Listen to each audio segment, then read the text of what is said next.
Okay. Hopefully it did it because I can't tell. Yeah. Okay. How you doing? Sorry. You'll know it worked if there's like a little check mark with like your icon at the top. I can't see my icon at the top. Let's see. I I mean, see worst your. case scenario, we'll have the video after we go live anyways, and you can just upload it manually. Oh, I put it out that I was going to be on live in an hour. That's the only reason why. Let me check really quick. 2 seconds. Okay, You having hold on. any I think we're live. I think we're live now. So let me just put Oh, my super little fun. intro on. I don't think I hit a button. Okay, cool.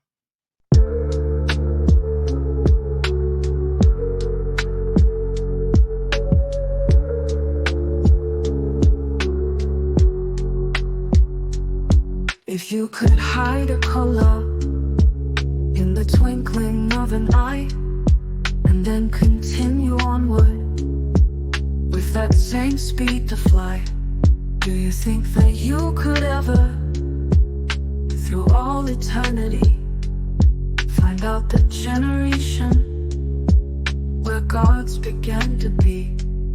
Or see the grand beginning where space did not extend? Or view the lost creation where gods and matter end? Methinks the spirit whispers, no man has found pure space, nor seen the outside curtains where nothing has a place. The works of God continue, and worlds and lives abound. Improvement and progression have one eternal round. There is no end to matter, there is no end to space, there is no end to spirit, there is no end to race, there is no end to virtue, there is no end to light, there is no end to wisdom, there is no end to light, there is no end to union, there is no end to youth, there is no end to priesthood, there is no end to truth.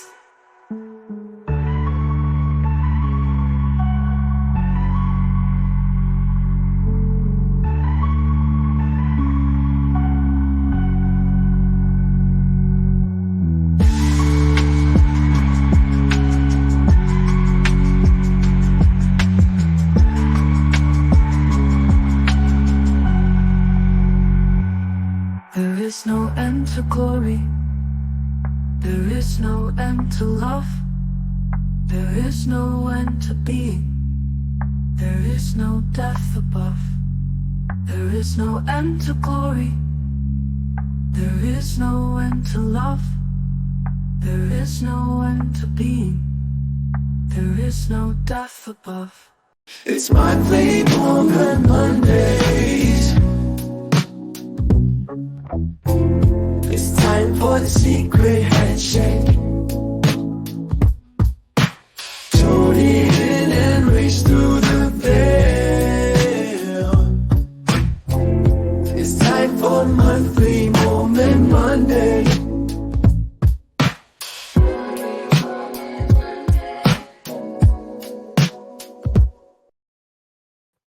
We're back and we're live, and I don't even really know what's going on because StreamYard had a big update. But anyway, we'll figure that out for the next one. Big announcement to make. First of all, how you doing, Heidi? Good. How you doing? I'm doing good. I think I'm doing okay. I have a huge announcement to make, and that for the both of us, and that we're both now bi. Me and you are bi. Yeah. Weekly, we're going to be doing this stream. So even though it's Monthly Mormon Mondays, we'll be trying to do bi-weekly, and we'll try and do it live if we can. And I'll figure the next one out better. I think I fat fingered a button right as we were starting. So here we are. And a little bit casual since it's live. We also have a pretty awesome theme for this one, which might even be a really good ongoing theme. Maybe like a monthly or a movie Mormon Mondays, maybe Mormon movie Monday. Depending on how much you'll talk about things, this could go on forever. because you know way more than I do. So I do have a presentation today that I was working on. So Perfect. And yes.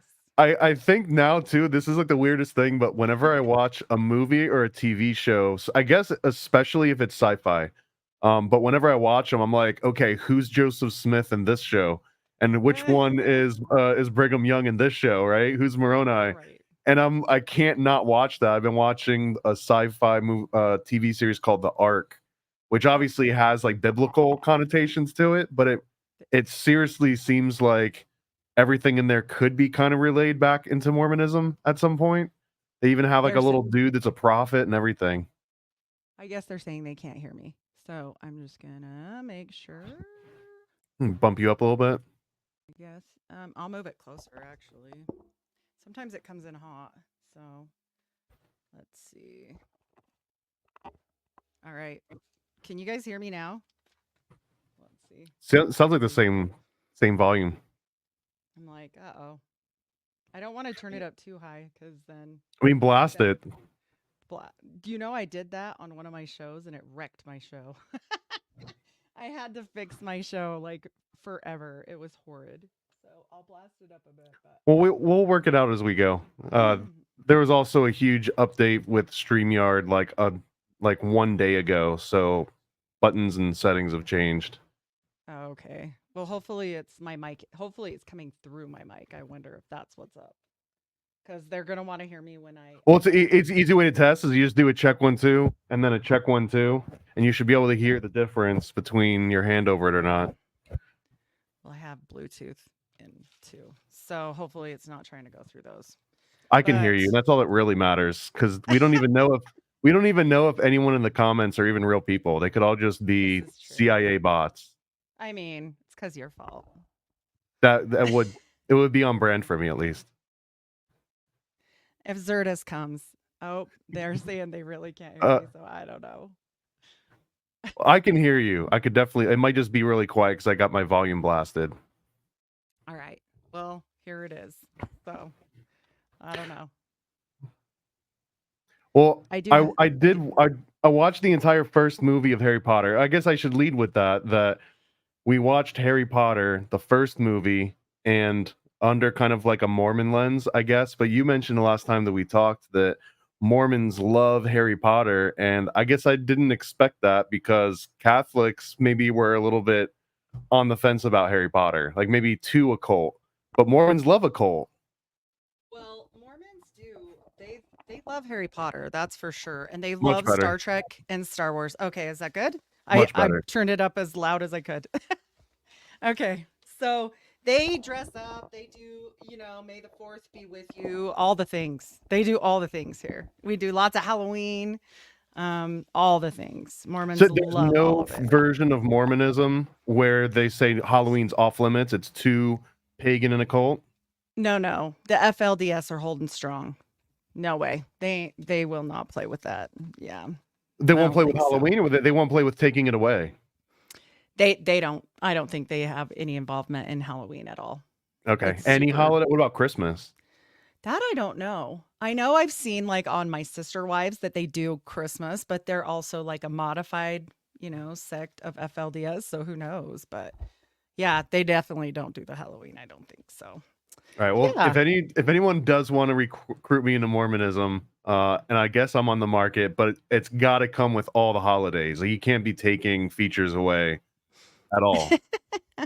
Well, that's definitely, as far as I know, they're pretty good about it in the mainstream, anyways. So you might be lucky. So Harry Potter universally liked by Mormons for the most part. Yes, for the most part, I think they like it. In fact, in the schools here, they do Harry Potter school stuff. They do Harry Potter classrooms. I mean, it's very mainstream, along with Twilight, by the way. Very interesting enough. And what about the ex-Mormon community? Did any of them tend to go harder into Christianity and abandon anything that would let them watch Harry Potter? The Exmos, I mean, Exmo's pretty much universally like more liberal. Well, not necessarily, because if they go into Christianity, Christians overall do have some questions. And I will say this about Harry Potter. A lot of the spells that people look up are actually real. And this is in Hocus Pocus as well. So That's interesting. Yeah, to say the least. That they're doing real magic in the movies and then getting kids to do real magic. They say, so they say. Even Isaac Weishaupt has done a breakdown on Hocus Pocus. And so, yeah, interesting. J.K. Rowling's has Salve and Coagula tattooed on her wrists, on her arms. Did you know that? I didn't know that. I know she's like an interesting figure now, right? Like she's political in addition to being a child's author, and it's kind of interesting. Oh my gosh. Yeah, I think they all kind of get into it, don't they? Like here we are where Eminem just came out for Kamala, so that confirmed to me that he is not the same Eminem. He's definitely dead. Are we going body doubles now? I think maybe because the same guy that's saying the FCC won't let me be or let me be me, so let me see. I can't imagine him endorsing Kamala, but I, do not endorse either party. So, yay, anarchy. I think they actually have a name on the ticket, the Anarchy Party.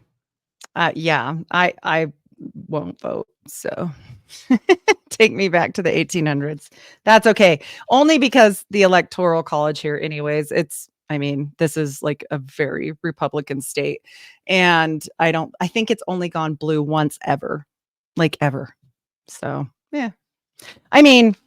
Groceries were cheaper with, Orange Man, whatever. I don't care either way. It's all money magic. So did you end up watching the first Harry Potter recently, or are you going off memory? I'm going a little bit off memory, but I did bring some interesting things for the magical world, but we can do the movie first. But I am going off of memory for the movie. But okay. I don't know anything about it. I had to watch it last night, and as I was watching, I realized that I don't think I've seen it since it came out. Well, funny enough, right? He's got the wand. They're looking for the Sorcerer's Stone. He's got a chick with him that's pretty bossy. That's Emma for sure. I don't know. That's just my opinion, but whatever. Well, and also as I was watching it, when they get into the little Quidditch match, I'm jumping ahead a little bit, and they get in the Quidditch and he has to capture the snitch. It's basically like searching for gold. Like that's his role as a gold. And this would be Harry Potter as Joseph Smith, obviously, right? So Harry Potter is Joseph Smith. He's kind of this magical person among already magical people. He's like special among the special. Because even I was watching this, Harry Potter shows up to Hogwarts, and everyone's like, "Oh my God, that's the Harry Potter!" Like, like everyone's whispering around.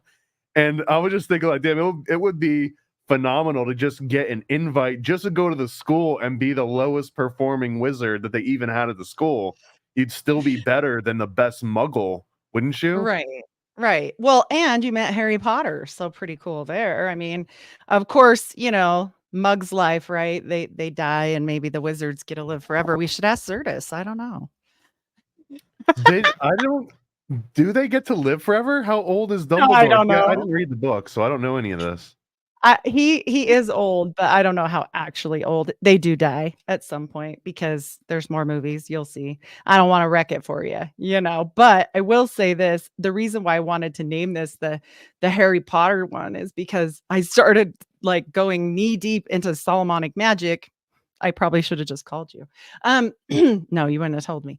And so I started finding so many similarities. Just know that, like, if you ask me and I tell you, then somebody kills me. So make it sure it's really, really worth it. If you need to know information, just give the nod or disappear, right? And so it's like I kept checking into this stuff, and I was actually not studying about Joseph Smith. Funny enough, I was studying mystical masonry, a branch called the Martinists, and that show is actually out today on Spotify. So guys, check it out. But yeah, I was like, oh my gosh, I think this is what he was. And I did ask you about the Scottish Rite. Apparently that was okay, because I was like, I don't think this is old enough. Like I'm trying to put all these little time frames together and everything. And I just didn't, from what you were telling me, I think this is probably more spot on. My understanding is that the Red Lodge, the Scottish Rite, they are the more Eastern occult, like theosophical almost. If Blavatsky was into it, if Manly Palmer Hall was into it, it's probably going to have more references in the Scottish Rite, or at least more correlation. And then if you stay in the Blue Lodge and you go to York Rite, now you're getting into Knights Templar and you're getting into like Christian mysticism, where maybe it doesn't pull as much from the East. So that's how it's been explained to me, but I don't know firsthand because I never went through the York Rite. Well, and on top of it, here we have now it's coming in hot, I think. They're messing with us. Anyway, so what I started finding out is that I'm like, okay, I'm reading about all this stuff, I'm learning about all this stuff, and I was trying to find a key because I'm like, well, a key. Okay, I was trying to find an answer because I'm like, well, who did he know that was French? I mean, like, where would he get this from? Because this came from France, you know? And sure enough, our good old boy, and I couldn't find a picture of him, but we must talk about Lumen Walters, the light bringer, Lumen. This is a Mormon? Yeah, this is great. This is why I wanted to do this show. And so he is very much the teacher, much like our Harry Potter character, right? He comes into town and Joseph is quite young. He's actually related to Emma, and he was called the traveling necromancer. Apparently, Lumen Walters was a physician, but he wasn't. He wasn't a doctor, and he traveled over and he had just come back from France. And they said he came back full of piss and vinegar, basically, and like non-Christian type anymore. Like people were saying, oh, he's demonic and necromancer. Well, he got really close with Joseph Smith, and I do think he taught him some things. He was from a pretty high up family. They actually ended up running him out of town because this is how good he did his job, apparently. For the record, for any of the non-sailors out there, I think it's pith and vinegar, Pith. But yeah, Heidi's got the mouth of a sailor. I mean, I'm the Mormon. I don't want to ruin my chances at Mormonism. You can get yourself excommunicated. That's fine. Yeah, well, I've tried. I think maybe my bloodline is good because they still haven't kicked me out yet, but I guess I'm gonna have to go through the whole thing and do it like the regular way. If they eat your blood, there's no way you're getting out now. Oh yeah, I'm getting out. Because even if you get out, like if they excommunicate you, can't they just baptize you after you die anyways and like unexcommunicate you when you're not there to cause any more problems? Yeah, for sure. They can do that. Or you can go back. Like I had an uncle that got excommunicated like 3 times because he got married 9 times. And so you can see why he had a Joseph Smith problem. If polygamy was still in, he'd have been fine. But I do think he had the second anointing, so they kept having to let it back in. I can't prove it. I have to jump to this now just because I don't want to miss it later or forget to bring it up. But the whole premise of Hogwarts, that I understand, and the whole Harry Potter, there's a little bit of like a Christ complex story here where like, what if Harry Potter didn't come to school that year?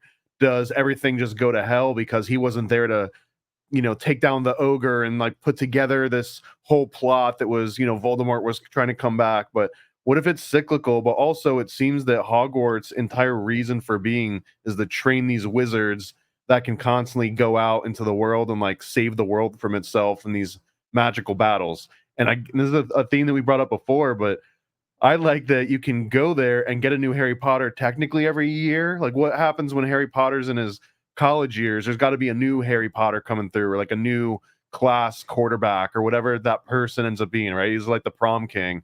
And right. But in Christianity, you don't necessarily have prom king. You got the one prom king, and when he comes back, like that's the whole thing.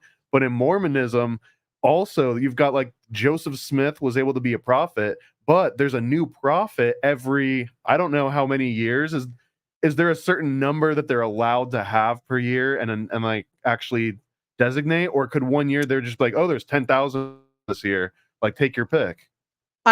So basically when you are going up through the ranks, you've got the quorum of the 70 and the quorum of the 12, and you've got the first and second counselor and the president of the church. And so you have kind of an idea who's going to take over. There is only one, but let's say, because these are always old people, right? What if they both died like bam, bam? No, they got another dude that's already lined up. It's already lined up all the way down. Unless Are they there's always old guys? So because Joseph Smith wasn't old when he was the prophet. He was young kid. Yeah, he was the first, but they're always old now. I've never seen a young prophet ever. They're always pretty old. So in Harry Potter world, this was kind of what I was getting at, I guess, is that Hogwarts is not just a whole bunch of Dumbledores lying around, right? And that's because they've got so much wisdom, but you have to pass it on to this next wave of Harry Potters or whatever the next Hermione Grangers or whoever all the other guys are, the Weasleys. But they don't necessarily exist in a lot of different examples in this. So I guess when Joseph Smith died, is that Harry Potter dies and now there's never a Harry Potter again? Or is there an expectation that we might get another superstar young buck? Or is it all just old dudes forever now in Mormonism? I mean, in Mormonism, I think it might be old dudes forever. But then again, I said they'd never change the temple garments, and bada bum, they did. So who knows? I called in a few favors. You're welcome. Yeah, I don't want them. The whole reason was to entice you back in. Was that not because you talked about them so much? I figured if they just fixed that one problem, then you'd be able to go back.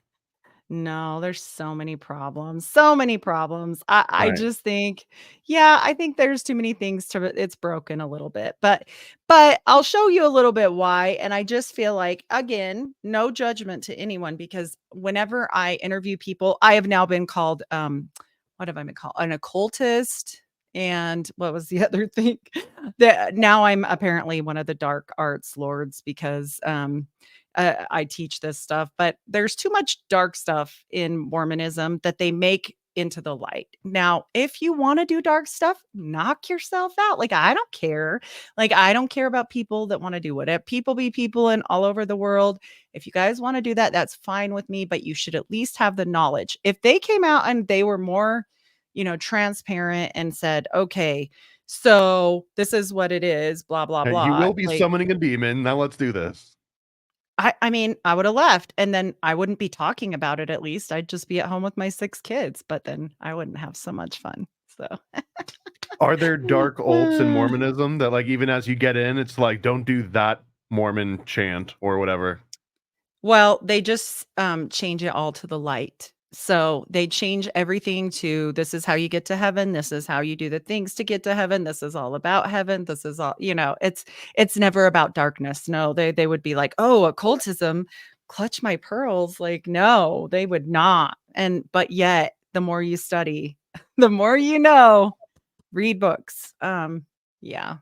I mean, it is a little bit ironic just because all of the things that Joseph Smith used to write the Book of Mormon were all hidden in caves, buried underground, or it's all like, it is literal occultism. These were physical items occulted from the physical world, and he was an occultist by definition. I mean, depending on your definition, but like by definition, dictionary, he was an occultist, but no one else. Yes. I guess that's the part that frustrates me the most, is that you're allowed to have one young prophet that's all into magic and talismans and occultism, and he can found your entire religion, but no one else is ever allowed to follow in those particular footsteps. When it's like, but how do you know that you're not blowing off the next Joseph Smith? Like, the next Joseph Smith could be around right now. He could be some, like, I don't know how old was he when he 14. Founded Mormonism.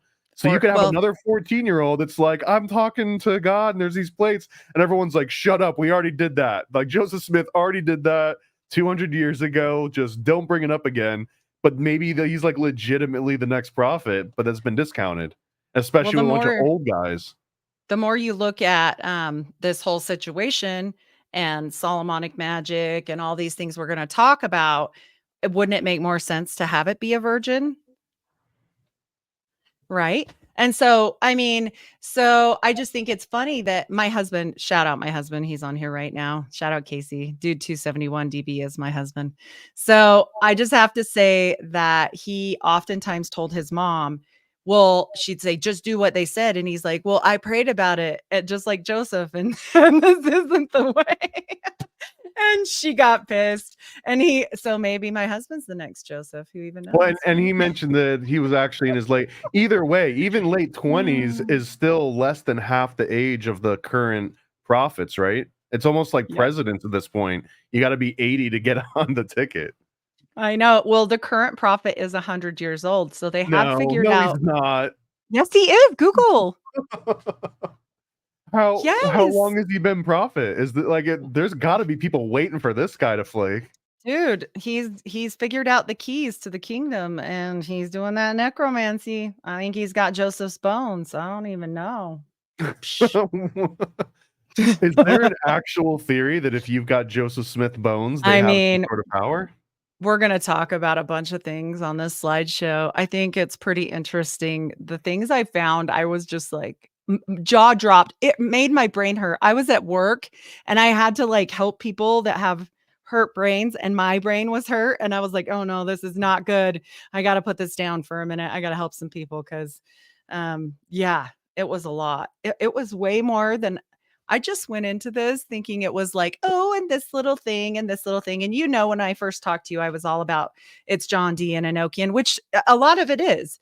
But no, Solomonic magic is such a better fit. And when I started going into that rabbit hole, holy hell, I was like, this goes down forever. And including you Masons, you know what? As soon as you figure out something, it splits into 37 more branches, and you can't, I mean, I had to make a diagram for one There was faction. this is totally tangential, but when I was working at Disney and we were doing video games, we had like all these fancy game designers from all over the world come in because it's freaking Disney and they throw money at everything. But this one thing this guy told me that stuck out, and I always related to everything, is that whenever you go to like a game and someone's like, how come, game A, the option screen's got like 5 options, but like all these other games, you go to options and it's like page after page of like 50 options on each page and all these things where you can do with the cursor, like the camera or the focal. And he made a really simple statement that I'll maybe paraphrase and butcher a little bit, but it was that every single option you see on those pages represents 2 people that disagreed in a meeting at some point. So if you've got this huge company and this huge game and all these stakeholders, and you keep having meetings and everyone's like, well, I think it should, the camera should be over here. And someone's like, the camera should be over there. Then those disagreements that are not reconciled turn into these stupid little check marks and all these like, and I guess, it doesn't apply 100% to everything, but I think it's almost the exact same thing with all the factions of Christianity and Masonry and Mormon, like anything, where it's like, all right, we all agree this is the game. We all agree on exactly how you play it. But someone's like, yeah, but, I think everyone should wear blue shirts instead of red shirts. And it's like, all right, you get your own faction. So you can decide to go down that road. And you just multiply that indefinitely. And you end up with 40,000 plus versions of Christianity, right? Like some are gluten-free Eucharist and some are non-gluten-free Eucharist. And that warrants their own entire faction. Yeah, the whole thing is a mess, and all I can say is it was so much. I had no idea. I really didn't. I guess, when I hear of Masonry, and I'd never really met too many Masons before I went into podcasting, and then I met quite a few, and I guess I just figured it was like almost the same. Like, okay, there's the York Rite and the Scottish Rite, and there you go. Like, that's all. And then when I started studying, yeah, I was like, this is maddening. This is a whole nother level of crazy. So I get it with the Disney thing. I mean, I guess if you want to do your own stuff with that, people piss you off, you go start your own stuff too. So well, you've got your normal Blue Lodge 3 degree, then you've got York, then you got Scottish, but then you also have Northern jurisdiction and Southern jurisdiction, and then you have Grand Lodges in each state, which change the ceremony and some of the acceptable practices and things like that. And then even in the most microcosm within the lodge,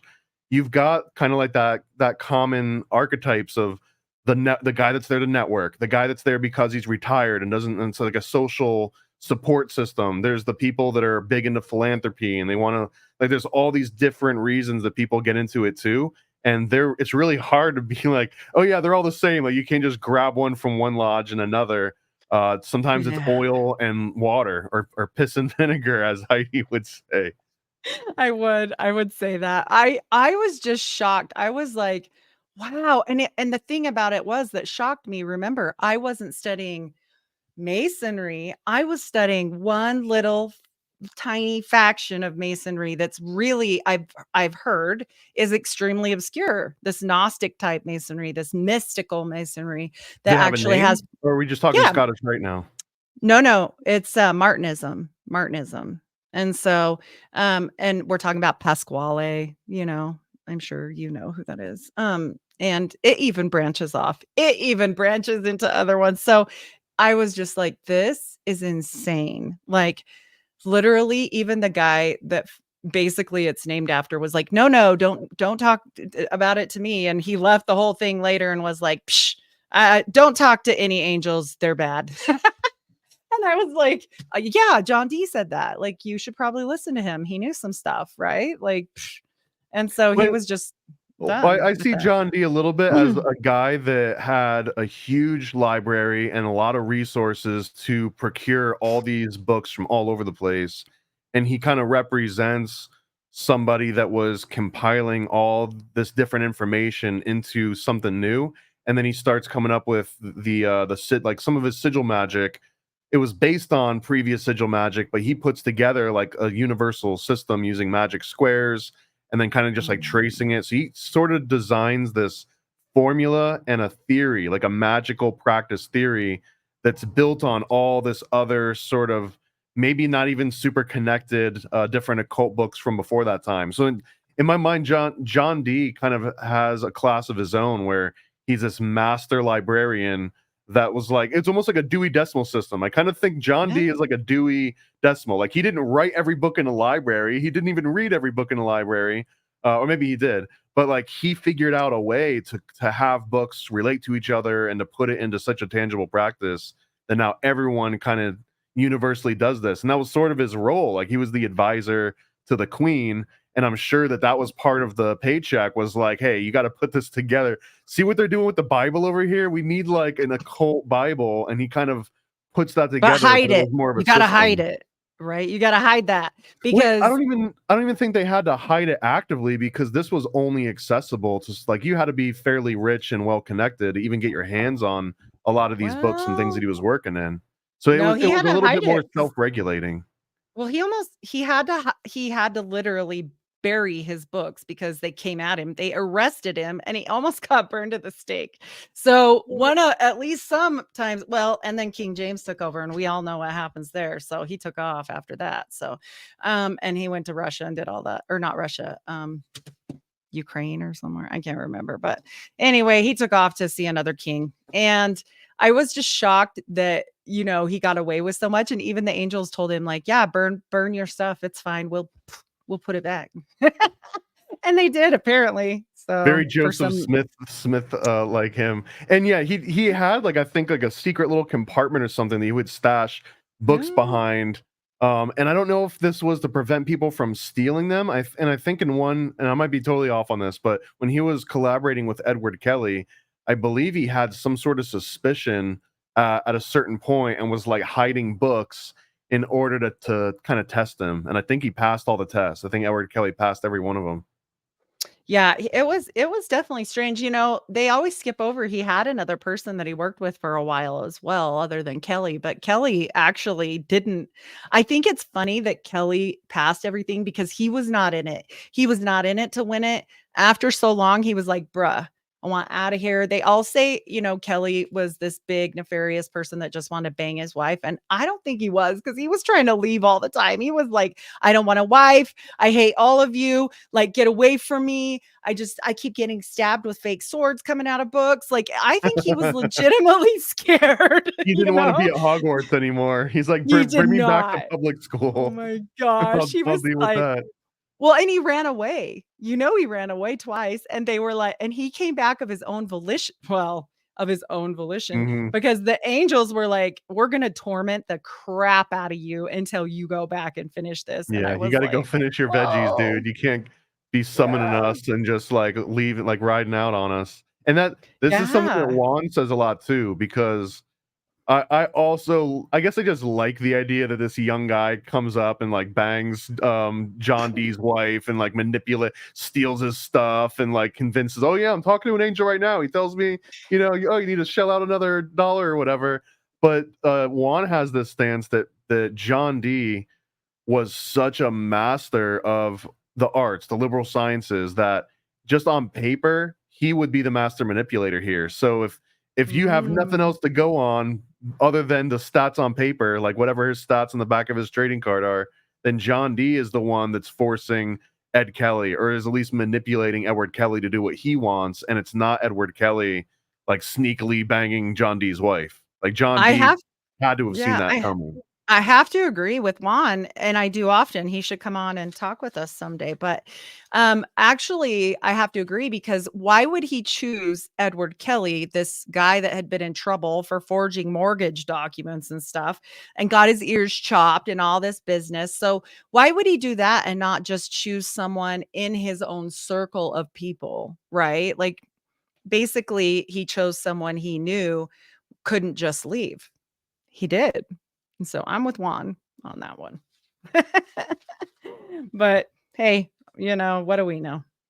Well, so if you've got a presentation, I feel like I want to just let do. you have at it. So maybe I'll just rapid fire some of my random observations, and then maybe they'll tie back in as you do in your presentation. But here, as you pull it up and you get it all prepped and everything, I'll just go through. I guess some of them are a little bit silly, but Hey, you, that's okay. you, And they're you talk. talking, these photos that I'm going to be showing are talking points, not like just me Okay. talking. So, Well, so his original gnosis and like understanding that he's even magic at all starts with him talking to a snake. So there's like a biblical aspect to it.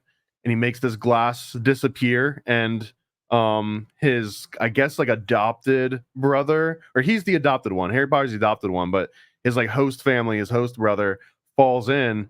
And my immediate thought was that was how Harambe died. So this is just like Harry Potter, Harambe might have a crossover in there. Diagon Alley, is this Salt Lake City? Is this the temple essentially? Or is there a better reference to what this would be?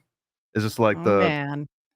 Zion that never formed? How about if it's Diagon Alley, my guess is it's the tunnels under Utah, which we should totally do an episode Okay. about. So we're in the tunnels under Utah. Have to mention the Gringotts Wizard Bank. Everyone always points to this as J.K. Rowling being anti-Semitic, or why did they put a whole bunch of goblins and trolls in this bank with the Seal of Solomon all over the floor? But that's because they used an actual bank called the Australia House in London. J.K. Rowling did not create a full bank; they just used an existing one. But I mean, the symbolism's there to interpret as you want. And then I guess I don't understand why there's a Slytherin. I don't know enough about Harry Potter, but they clearly frame it as like the black magic wizard Oh camp. yeah. And even Harry Potter says in there, he says something like, all the bad wizards, they have all come from Slytherin. So he doesn't say that being in Slytherin means that you're going to be a black magic wizard, but if you are a black magic wizard, you were in Slytherin. Why don't they just shut that particular frat down and just have? You've got three other houses to work with. When you get through all of these movies, which I highly suggest, you will understand a lot more. But it is actually like him being invoked by like a dead guy that had a spirit left, right? So, I mean, that's pretty interesting. There has been one good person that I know of for sure, at least is good. Maybe wasn't always in Slytherin, and you will see that later. I don't want to ruin things for you. So I appreciate it. All right. Well, let's let you get started. I'll throw in other observations. Like, for example, even at Hogwarts, the gym teacher is a lesbian. I thought that was kind of funny. Yeah, well, we got to stick with, the way it's all lined up, right? Are there obvious lesbian gym teachers in Mormon schools? Oh, for sure. Mine totally was when I was, because it's just okay. So you don't have to school. hide it or anything. It's don't ask, don't tell policy for the most part, or what? I mean, nowadays I think anything goes, but back in the day, who knows? Really? So if you were mainstream Mormon, you went into temple, anything goes? Not at the temple. No. I'm just saying, like, if they were Mormon, right? There's all different factions of Mormon. There's goody two shoes Mormons. We call that, doing all the right things and blah, blah, blah. And then we got the Jack Mormons. So you definitely can't go to temple. No, you'd have to lie. No, none of that. Do they ask But you? Will they actually ask yes. you at some point?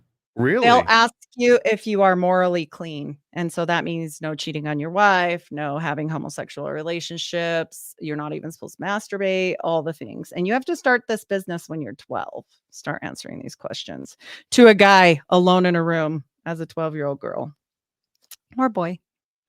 Yeah. So that's fun. You're not selling it.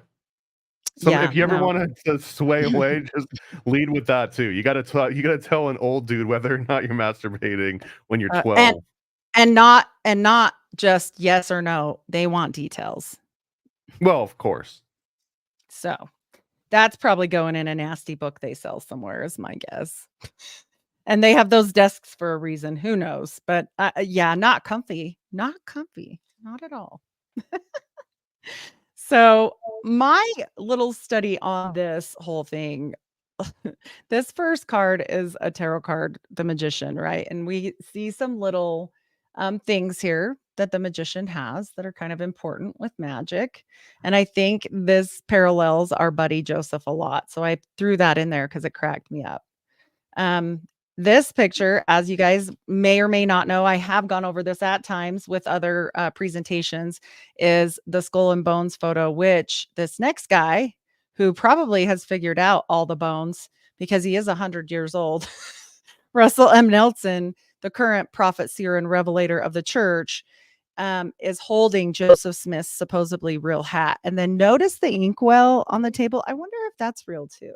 I wonder if that's some of his magical. Can you go to that skull and bones photo too? Because I actually have a little bit of extra insight on this particular photo, which is really unique, and that's that the skull and bones on the table is I believe it's the Thor skull. It has the name Thor etched into the back of it, but you can see how it's cut out on the top and it has a hinge. This was their ballot box. So just like Masons have this concept of blackballing someone, the way that they do is they'll go around a room and everyone anonymously puts an item into a ballot box, and if there's a single black ball at the end of this vote, they open it up, they see one black ball, then that person doesn't get in, or the vote doesn't go through, and that's why it's called blackballing. It only takes one person to kind of like throw a turd in the punch bowl. Now no one drinks from it. That's black. And this is how the skull and bones took that Masonic voting ritual, or maybe even Bavarian Illuminati, depending on where you want to go with it. But this was their ballot box. So you would actually put your vote into the skull of this Thor guy, and then that's where they would count it all from. So, and I think this thing went at auction in like the 2000s. See the name Thor right there on the left. Yeah, I didn't notice that. Huh, that's wild. I did not know that. This is one of very few relics from inside the Skull and Bones tomb that got auctioned in public. I think almost all the other stuff stays in private collections. Yeah, I'm wondering why they would get rid of it at all. That seems counterproductive to me. But I mean, if you're into that, right? Wouldn't you want to keep it? Maybe they made a new one. Are you still there? Sorry. You're here. Uh-oh. Okay. Remember, now that I'm presenting, I can't see you, so sorry. Okay. Oh, it's going to be extra fancy and get crazy on me now. All right. So, as I stated, this Russell M. Nelson, I am interested. Member, by the way, that's what that link was. Yep, and I'm curious about this inkwell here. I'm after I learned a little bit about Solomonic magic, I went, wonder if they showed more than just that hat from the little deep dark dungeons. Also, Lucy Mack Smith is quoted as talking about drawing Brack circles and different things all day, or just not, I don't think she said circles, but anyway, she said drawing magic circles and a Brack. And so all day I was like, this is funny to me because I had no idea. And I'm sure you don't want to talk a whole lot about that. Well, I haven't read every 1800s Masonic book yet. Sure. You knew. I was like, you could have just told me. Geesh. I was doing all this research. And so when Lucy Mack Smith refers to House of Brack or what she was doing there, it also makes me wonder because, Mormonism has always been made fun of for letting women in, right? Like it's the family fun masonry. And I also wonder if she was already learning and doing things then. It would not surprise me because she was known as a healer and a folk magic practitioner. So makes me think probably yes. And that was probably like an inside joke to her friend, but Well, and can't this prove. goes back super far, and I guess this is more into these categories don't always fit, but I would say like Scottish righty kind of stuff, because this is like a Western thing. This came from an Aramaic phrase that it said it was something about manifesting words into reality.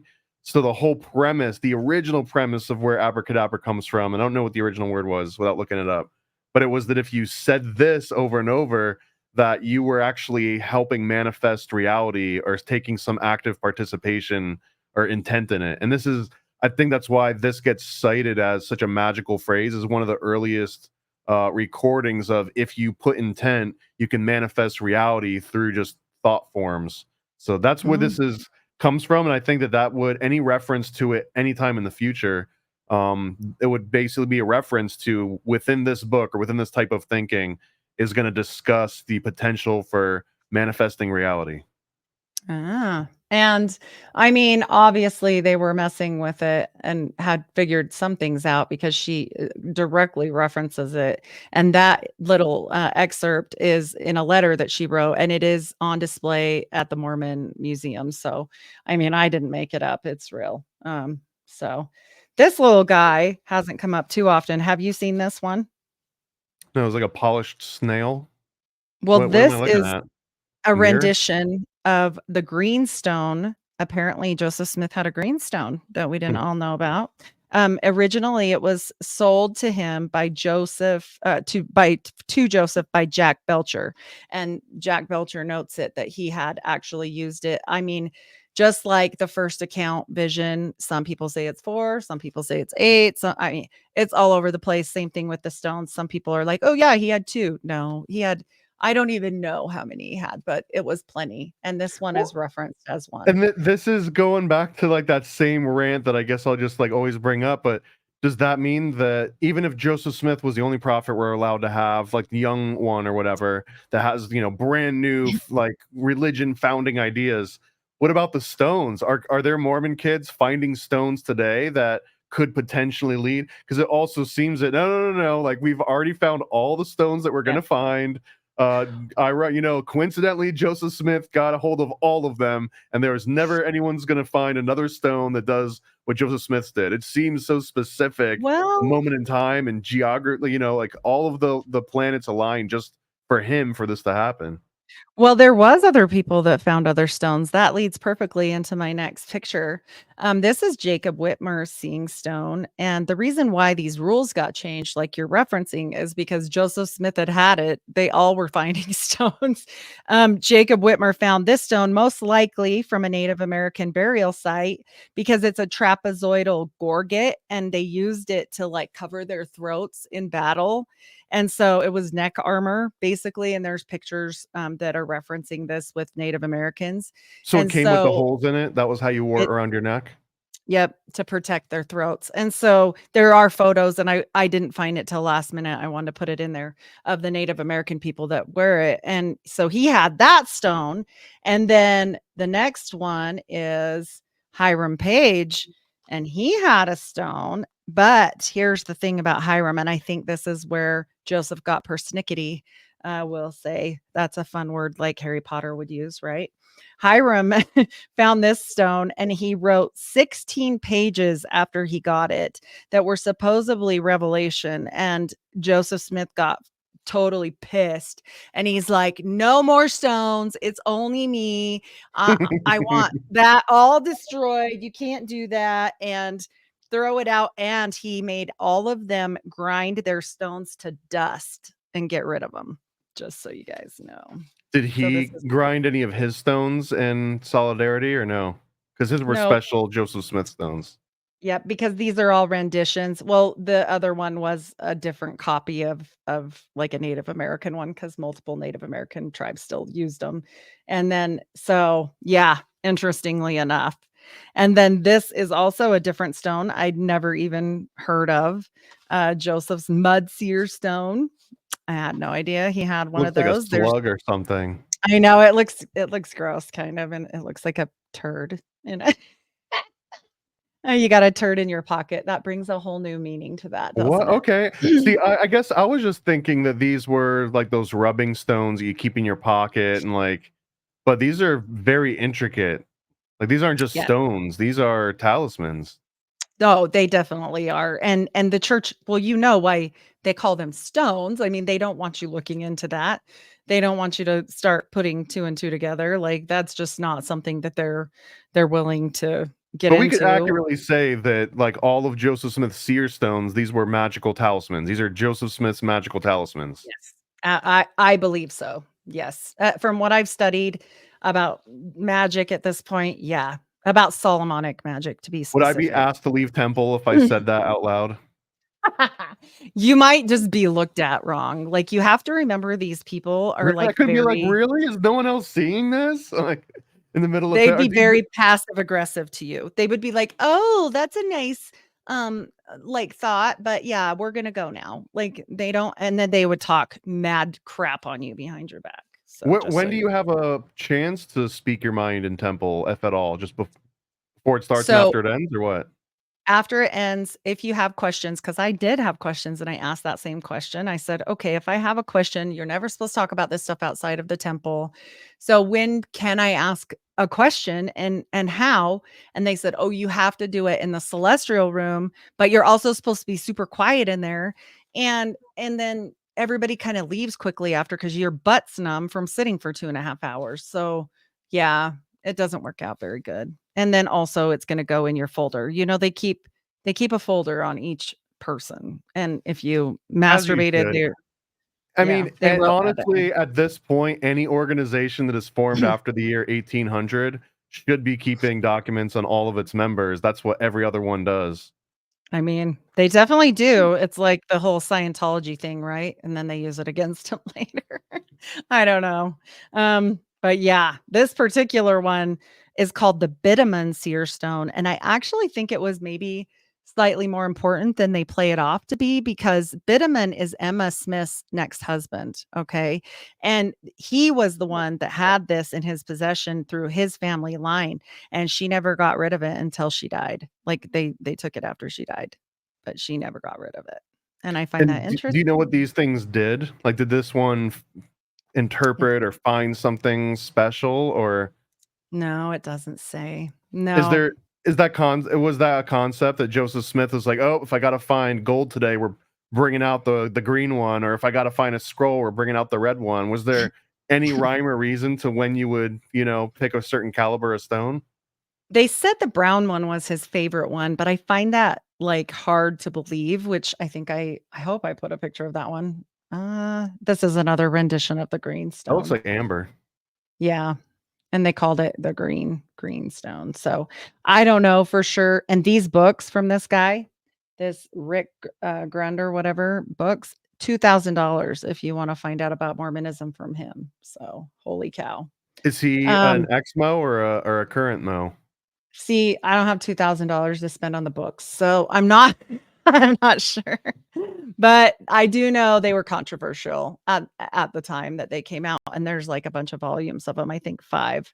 I didn't put the picture of the brownstone in here because it's so well, like, photographed everywhere, and there's also a white stone, which only has a rendition which looks and has been described as quartz, and that one is locked up in the temple. They say that people have seen it, but no one has ever been allowed to photograph it. And the brown one, I think, may possibly have been his favorite one only because Emma made him a little pouch for it. And it looks like the most easy to carry. As I'm looking at all of these stones, I'm like, that one seems like nice and smooth and like easier to carry. But he sucked at finding treasure. So, yeah, you know, I think he was up to some other things. Well, wasn't it the stones that were finding the treasures anyway? I mean, depending on what you're doing. I mean, I think he was doing a lot of things that were Solomonic, which is all about finding Well, treasure. objectively, let's like take all the bias and all the speculation out. Did Joseph Smith ever objectively find treasure at any point? Or is it No, all based on he said that he found it and then here's what it is, but I can't show you?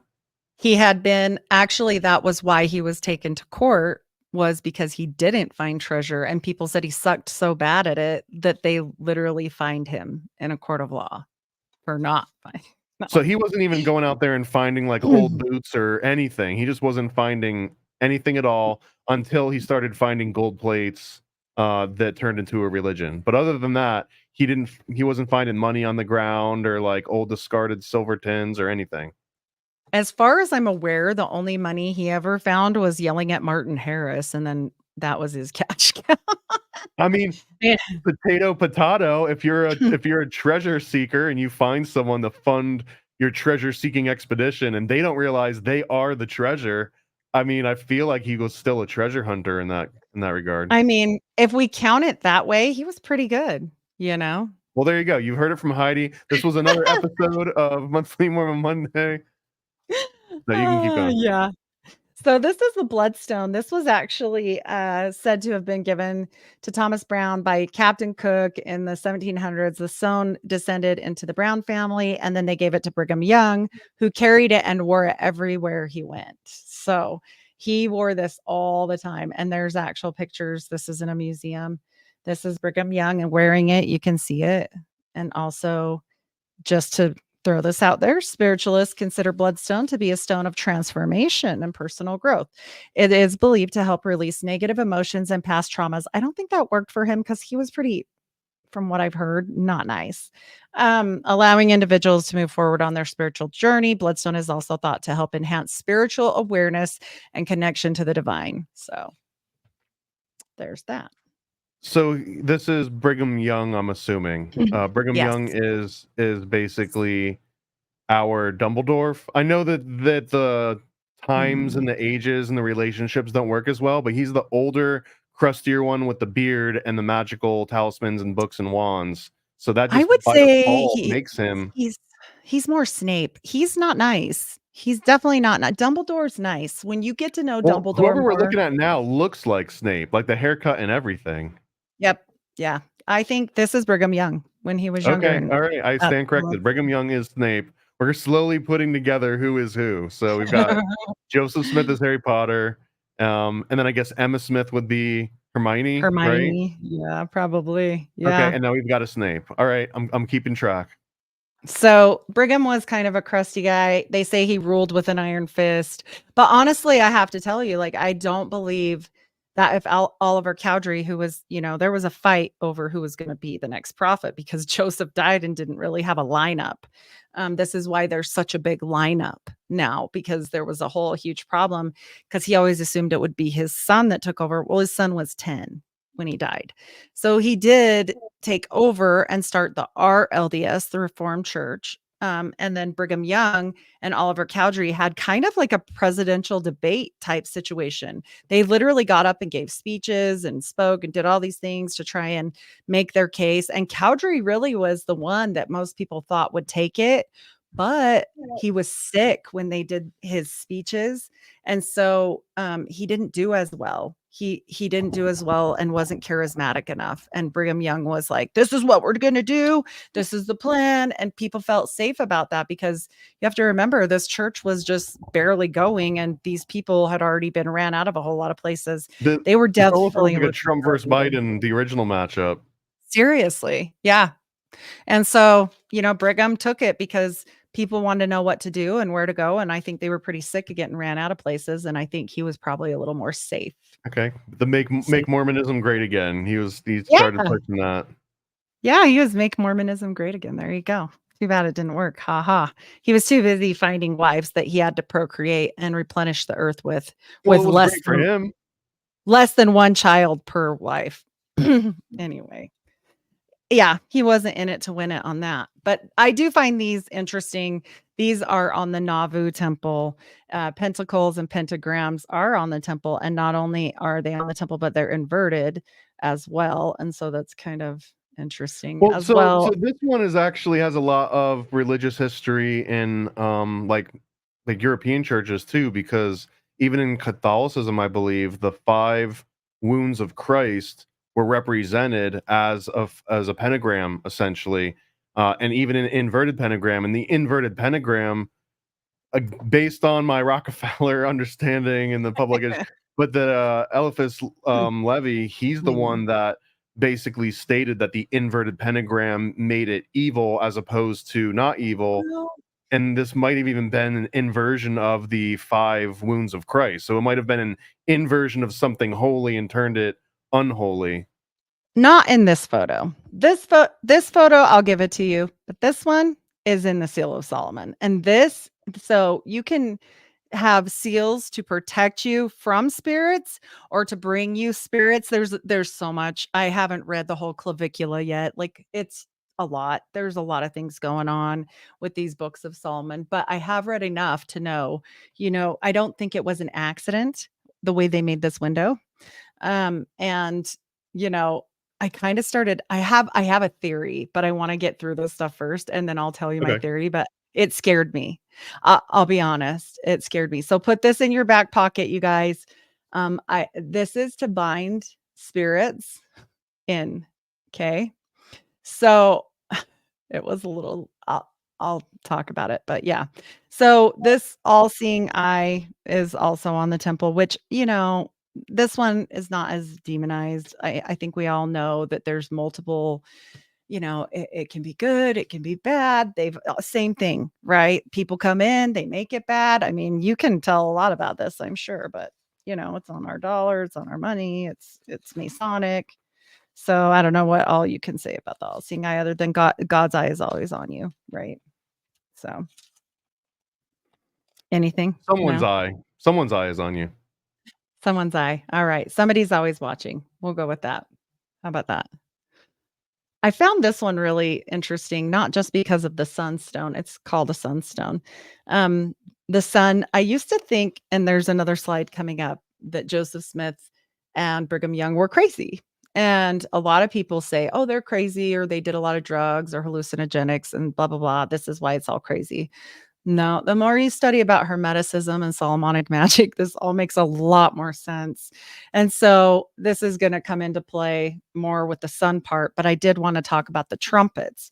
And so in Solomonic magic, trumpets and bells are both noted for Solomonic grimoires. They actually help with convincing the spirits with these sonorous blasts to come around. So this is in the Clavicula Solomonus. And the trumpets are really important, which brings a whole new meaning to the Moroni statue. As I was studying all this, I just went, oh my gosh, like what is happening? Like, this is crazy. And so, like, I think it's funny that they've been able to keep it on, undercover for so long. I mean, it's everywhere. They don't really hide anything. It's kind of right. Although I will tell you, they're redoing the temple right now in Salt Lake City, and I do think they're going to scrub all these symbols. I think they're going to be gone. You'll just wake up one morning, they're all just gone, ground to dust, or what? They have put up a fence everywhere around the whole temple that it blacks it out, so you cannot see what they're doing. And I think that they're going to state that it probably wasn't safe and they had to restructure it because that's what they did before. Because we have a fault line here. And every time they want to do some sketchy stuff, the fault line is what they use. So not just them, some other things too that were really weird in a high school. So yeah, I don't know. But I find that interesting. So we also have other people still in the church doing things. Oliver Cowdery was very into divining rods. Also, water witching and this kind of stuff was practiced by the Joseph Smith family.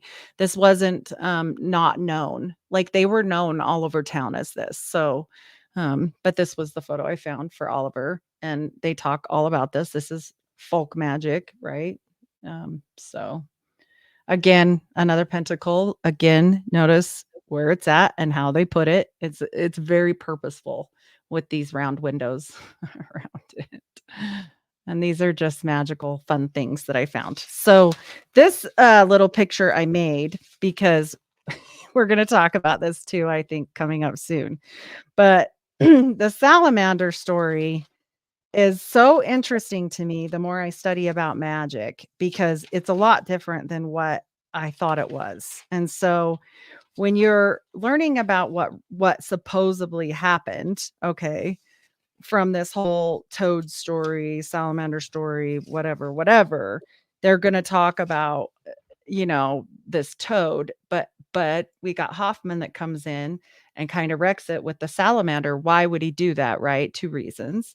One is, for money. Okay. I've also said before, I don't think it was just about that. And there's a story that goes along with this that will say, I'll just go ahead and say now, but he said that this is Chase's testimony in court with that treasure digging court case that I was talking about. His testimony and affidavit states he saw in a box something like a toad, which soon assumed the appearance of a man, and it struck him on the side of his head. So this whole thing makes you wonder, okay, what's going on here? Did he just not say it correctly and it was a salamander? There's also another person, Benjamin Saunders, says he refers in court to the presence of an amphibian of some kind and an angel's appearance. So toads are often associated with black magic, sorcery, witchcraft in Anglo-American occult traditions. So also the salamander would clean this up for the church because they're not a huge fan of this story, right? I mean, I made these because I couldn't get it to punch him because it's violent, apparently. So this is kind of his rendition of it was in the box. And so that's just from that testimony there. And I just find it interesting that they made it more of a salamander, because if you know anything about the Knights Templar and different things, it's totally associated with like old philosophers, just different stuff about this, and that the salamander actually is about transmutation as well, that it's associated with Paracelsus and in alchemy as a symbol of the soul's connection with fire. Transformation to metamorphosis. Aristotle also called them the mastery over fire because they are impervious to fire. It represents immortality, rebirth, passion, and the ability to withstand flames, which is work with them to help rebalance things. So this gets into dark versus light magic. And this is why I truly believe Mark Hoffman was set up, because even though he was doing these shady deals and he was swindling the church, I think they figured it out before the salamander thing. And I think they went along with it because they published it in their Ensign magazine. And I think they did that on purpose because it cleans up a lot of the dark magic behind this and with familiars. And if you guys know anything about familiars, witches familiars, you'll know like a toad is one of them. So we go back to Harry Potter, right? Remember that in the Harry Potter? Which part of the Harry Potter? We're talking about the first movie? I believe it's in the first movie. I hope it is. But anyways, where they're picking their pet to take with them. Yeah, I think it's in the first one. And so they all get to bring one pet, and a toad is on the list. And so they can bring a toad with them.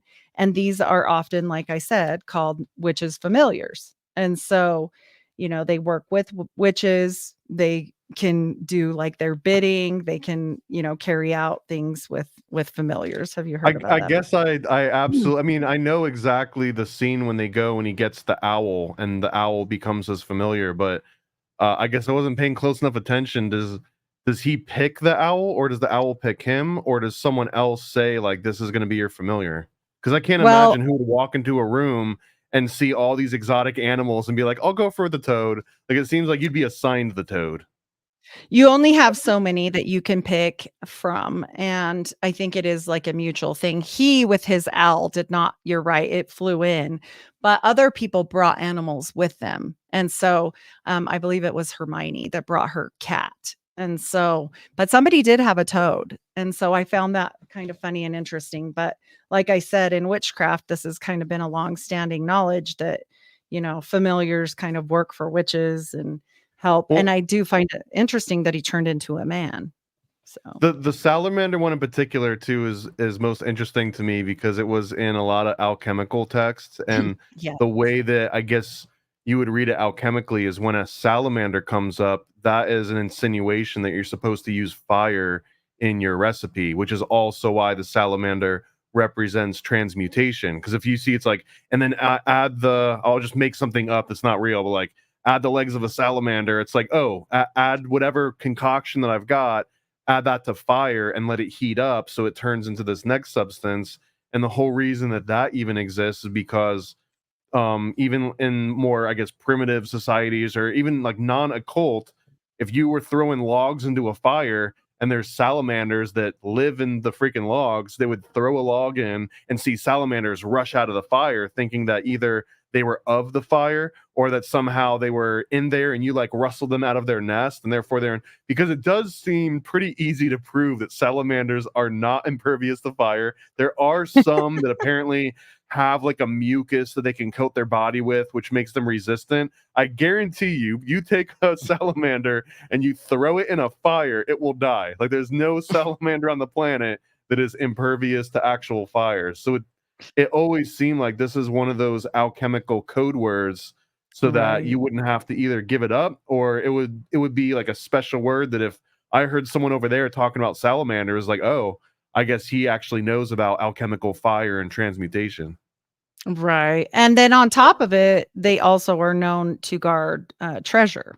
And so, any kind of reptile, lizard, toad, etc., are apparently known in this whole realm to be, guardians of treasure. And so, like, all of this together seems very interesting as far as like the magical component, the alchemical component. Who's talking about this? Like Paracelsus is talking about this. It just brings in a different vibe to it, and it almost makes it feel less witchy, right?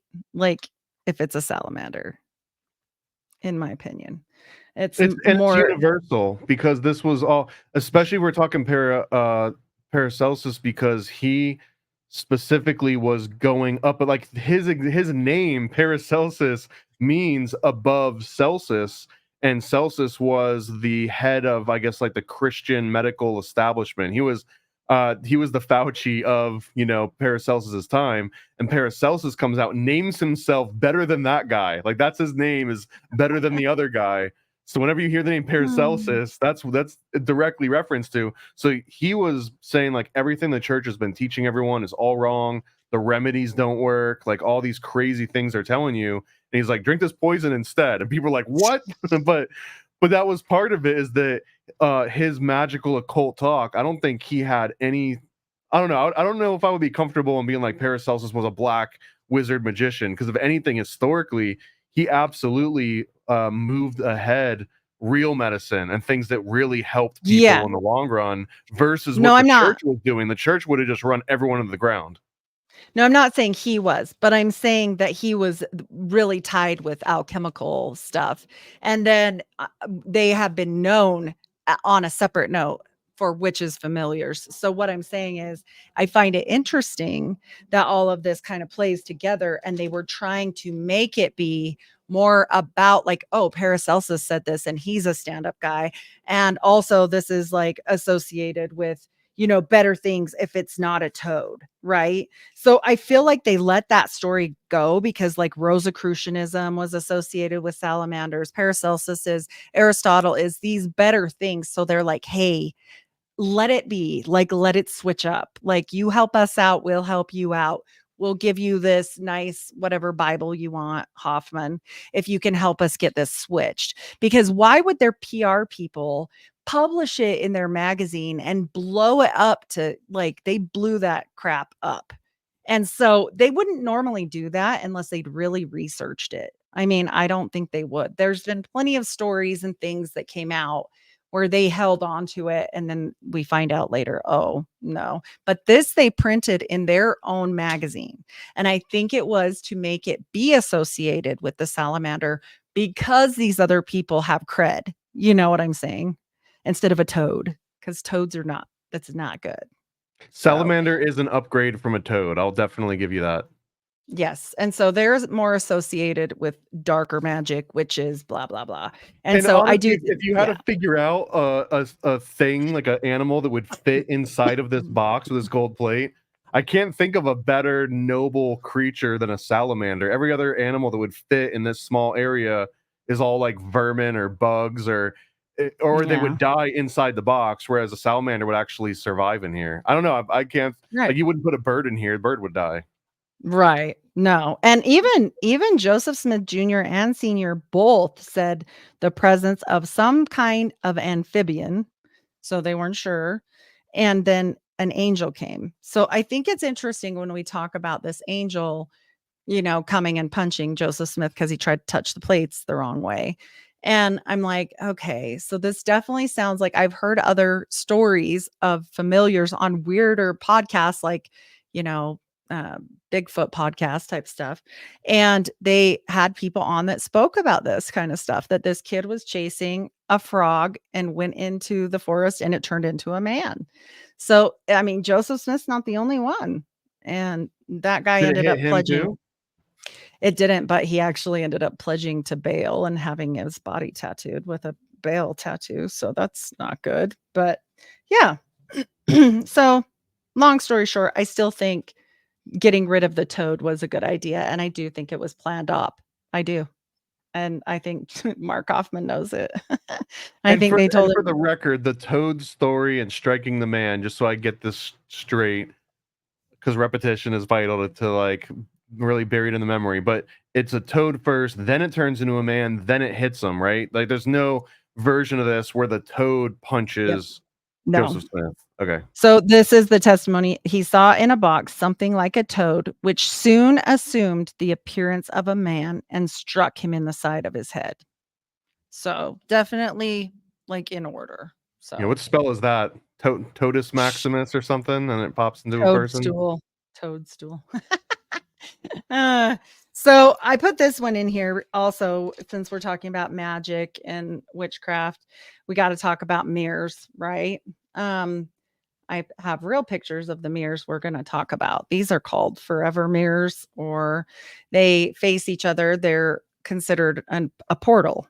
This is what witches use them for. And mirror magic is a known magical practice of witchcraft. And this is what you do kneeling over an altar when you get married. And you look into these mirrors and you see yourselves go on forever. But knowing what I know now, and you've already been through all the other stuff and you've got your little get up on with your little green apron, you don't get married in your wedding dress. Well, if you do, you have to put all the crap over it. And What's I'm the like, crap? the veil, the one breasted robe, the fig leaf apron, your little white slippers. What else? A sash around your waist. I think that's everything. And for the guys, they get the baker's hats. They look like little bakers. And so you are kneeling over the altar and you're talking about being married for time and all eternity while you look into these forever mirrors. These are multiple pictures from real temples. They're not the best quality, but this is what we got. Every time I kept sending myself stuff, they were blocking me from downloading. So that was fun. This one's better. So these are real. This is the real rooms that you would get married in. And there's altars right in front of these mirrors. And I couldn't help but think, okay, so I'll tell my little part of my hypothesis here. If the stars and the seals, if those seals they're invoking, and some of the stuff we do in there is invoking spirits to come to the temple, and then they're trapping them there, right? With these other seals that bind. This is how Ghostbusters work. Is they I capture the ghost, know. they bring him back, and they put him in the ghost vat. And what if all of this is going on and they cannot get out? And then when you go do this mirror magic, they can come in, right? And no one else is in the mirror. It's just you two. There's other people in the room, but only you two are kneeling at the altar. So what if this is how you get assigned certain, demon, dead people, whatever, necromancy, or lower level, we'll call them intelligences because that's what they call them. Anyways, I don't think archangels would bother with us really, but this is how people get attachments, right? And so it made me wonder this because I definitely felt some kind of way about it after I got out. And then you have these markings over the orifices that are open in your body, right? Your umbilicus, your nipples. They don't say anything about the groin, but it makes you wonder. Um, anyway, I don't know that would about be yours, but my nipples are not open to anything. well, they technically are. They do have an opening, and men can actually make breast milk and leak breast milk and or Well, in other fluid. 2024, yeah, I guess anyone can No, do anything no. that they want. No, not like that. Like in real.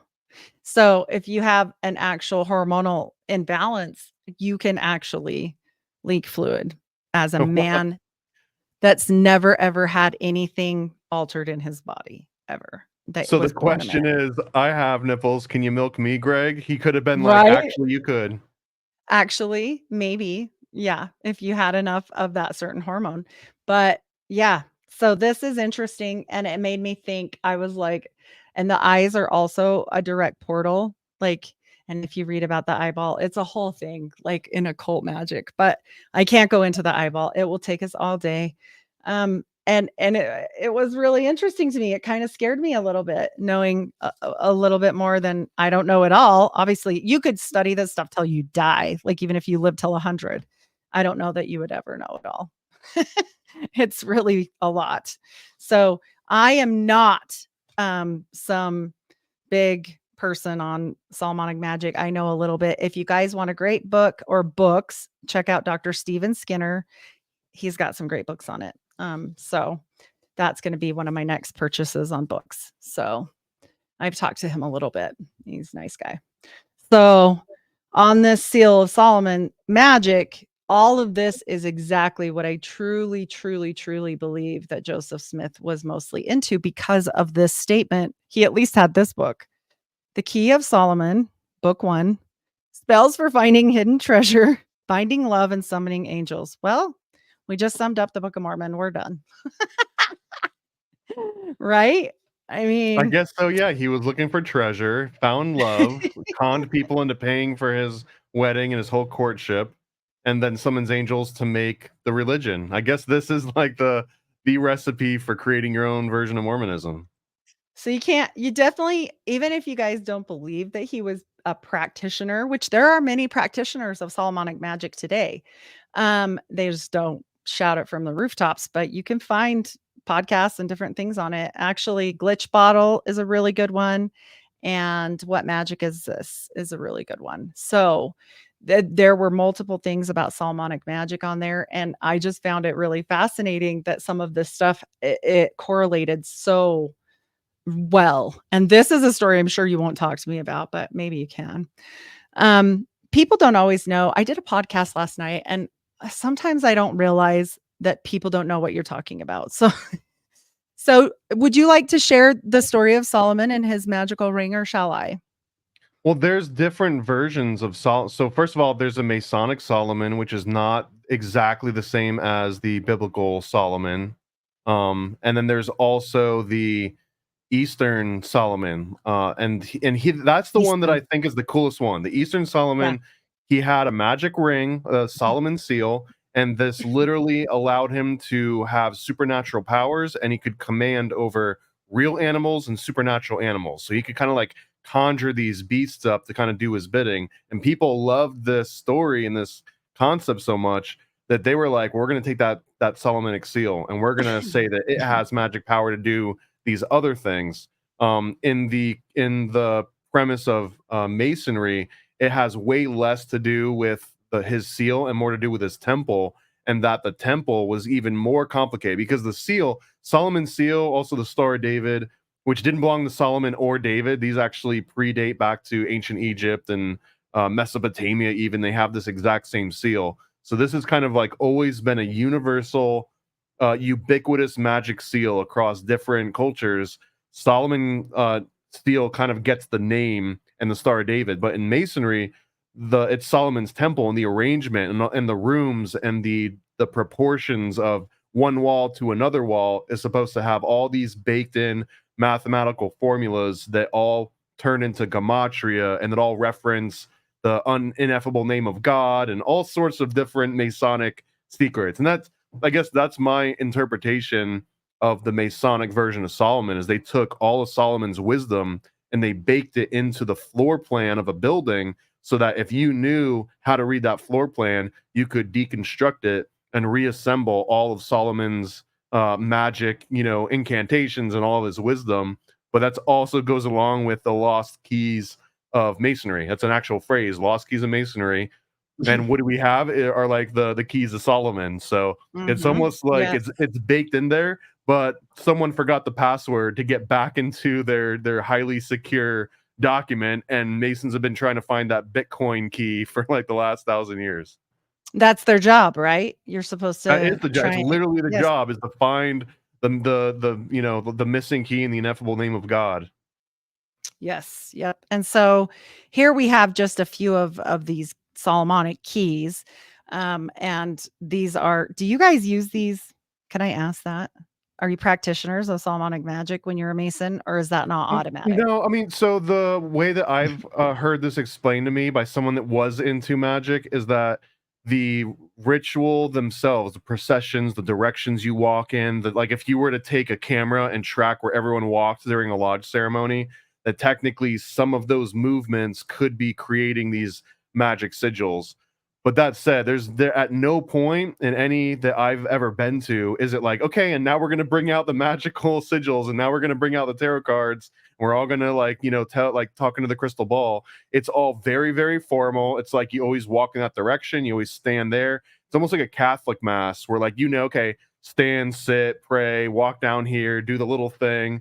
And you just do that over and over. But imagine if you were to track where you're moving throughout the church and then been like, oh, that's a freaking Star of David. That's a freaking and that wouldn't surprise me either in Catholic mass, although usually they bring out the crackers and everyone just kind of rushes to the front however they can get there. So it's not as structured.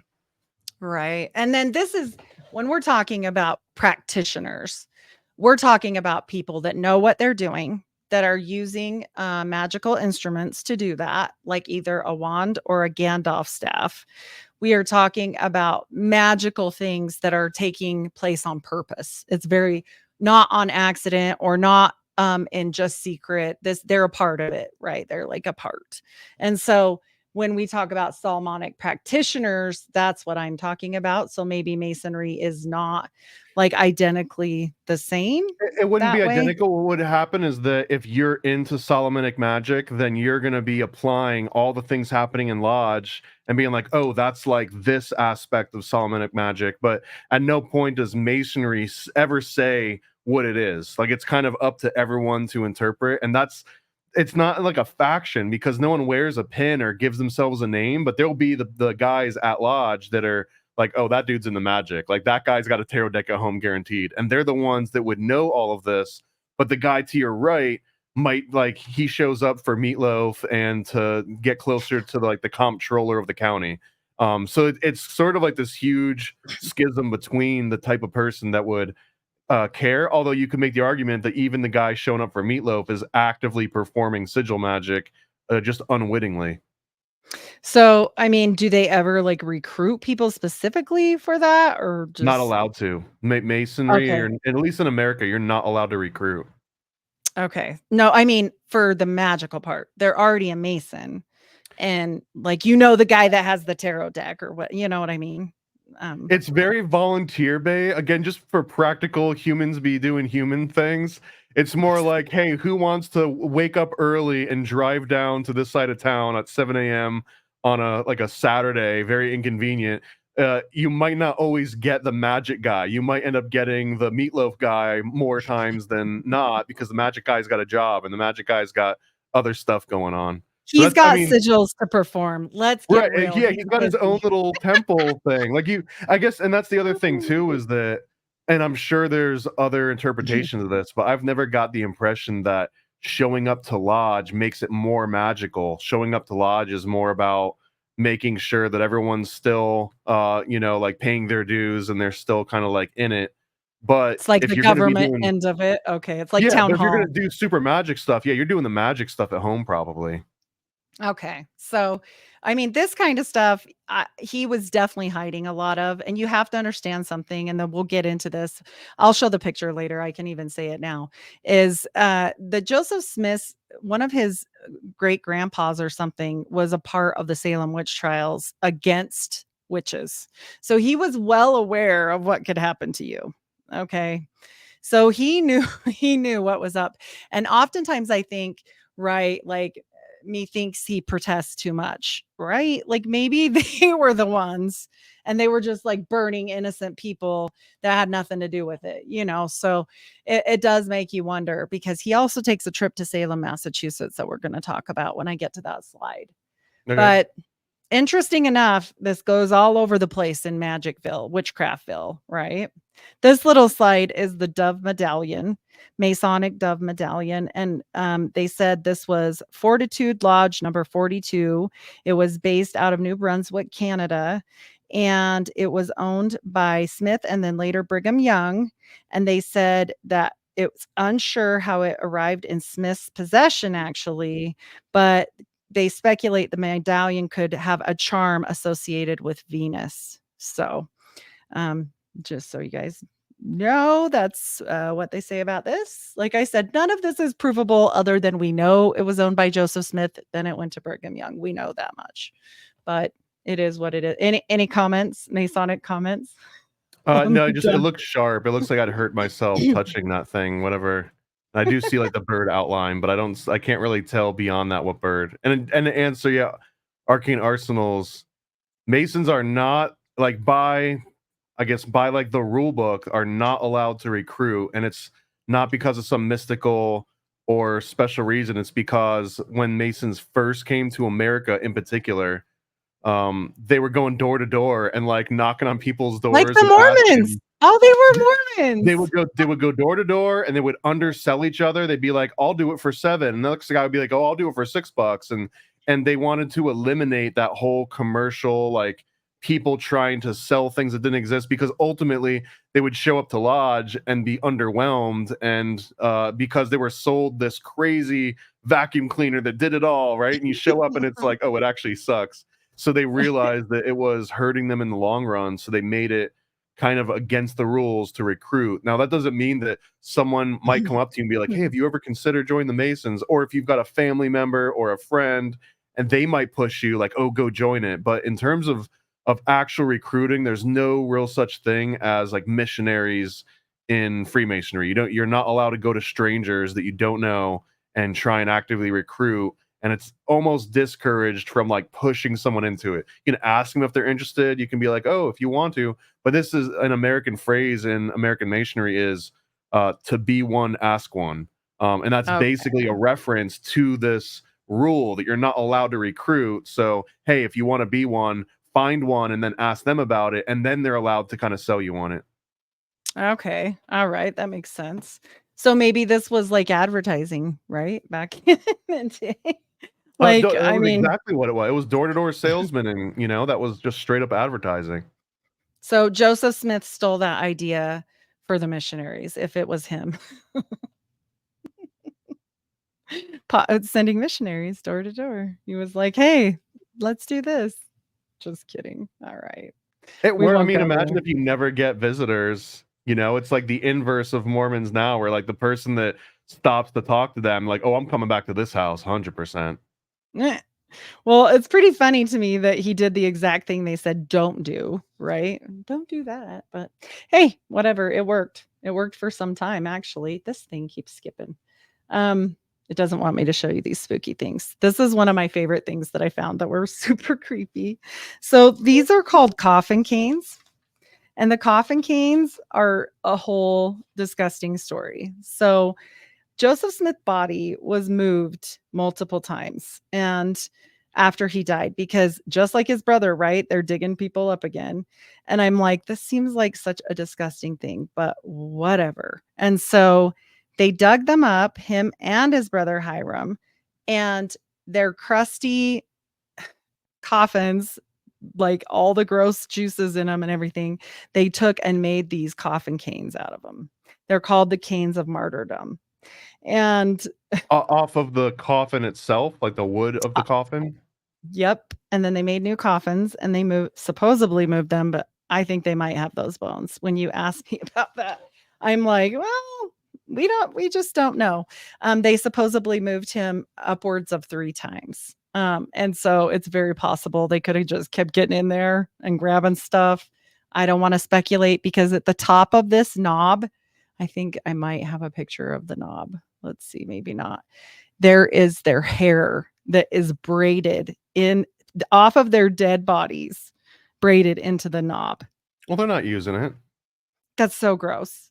That's like, and when you're talking about necromancy here and channeling and different things, I'm just like, oh my gosh. So they said they put a portion in the top of each, and as a relic of these noblemen, master spirits of the 19th century, and handed down through posterity. And that was from Wilford Woodruff, another prophet of the church. Some of these canes are still around today. The Church of Jesus Christ says they have 2 of the coffin canes, both of which are on display near Joseph and Hiram's death masks in the Heavens Are Open exhibit, Church History Museum.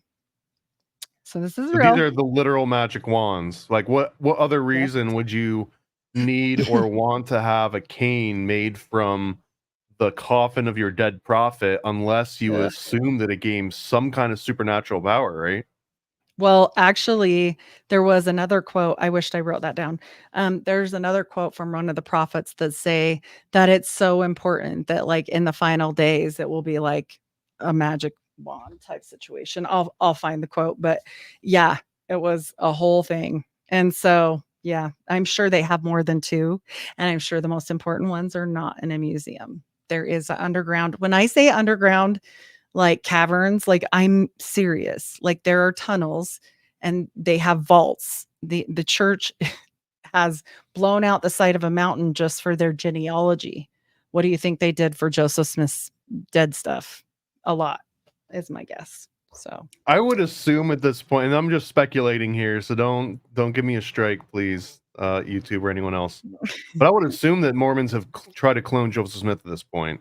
They've got the resources. Yeah. They're enough into sci-fi that it wouldn't feel like it would be out of their wheelhouse, right? And all the motivation in the world to do it. If you're grinding his bones and his coffin down into magical talismans and plucking hair out of his head, why wouldn't you try and actually clone him if you're all into genes and everything? Like Mormonism, to their credit, is one of the more futuristic, forward-thinking religions on the planet. I mean, they definitely were interested in weird stuff. And so I'm just like, okay, they definitely have, I think, the ability to do a lot of things. And funny enough that you brought that up. I don't know if I told you this, but I have a picture at the end that I could show of the vaults, or we could do a genealogy cloning show another time. But there is a lot of weird things going on. At the day that Diddy was arrested, every board member on 23andMe quit.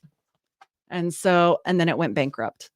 And so I just find that interesting. And I think there's a lot of secrets at play.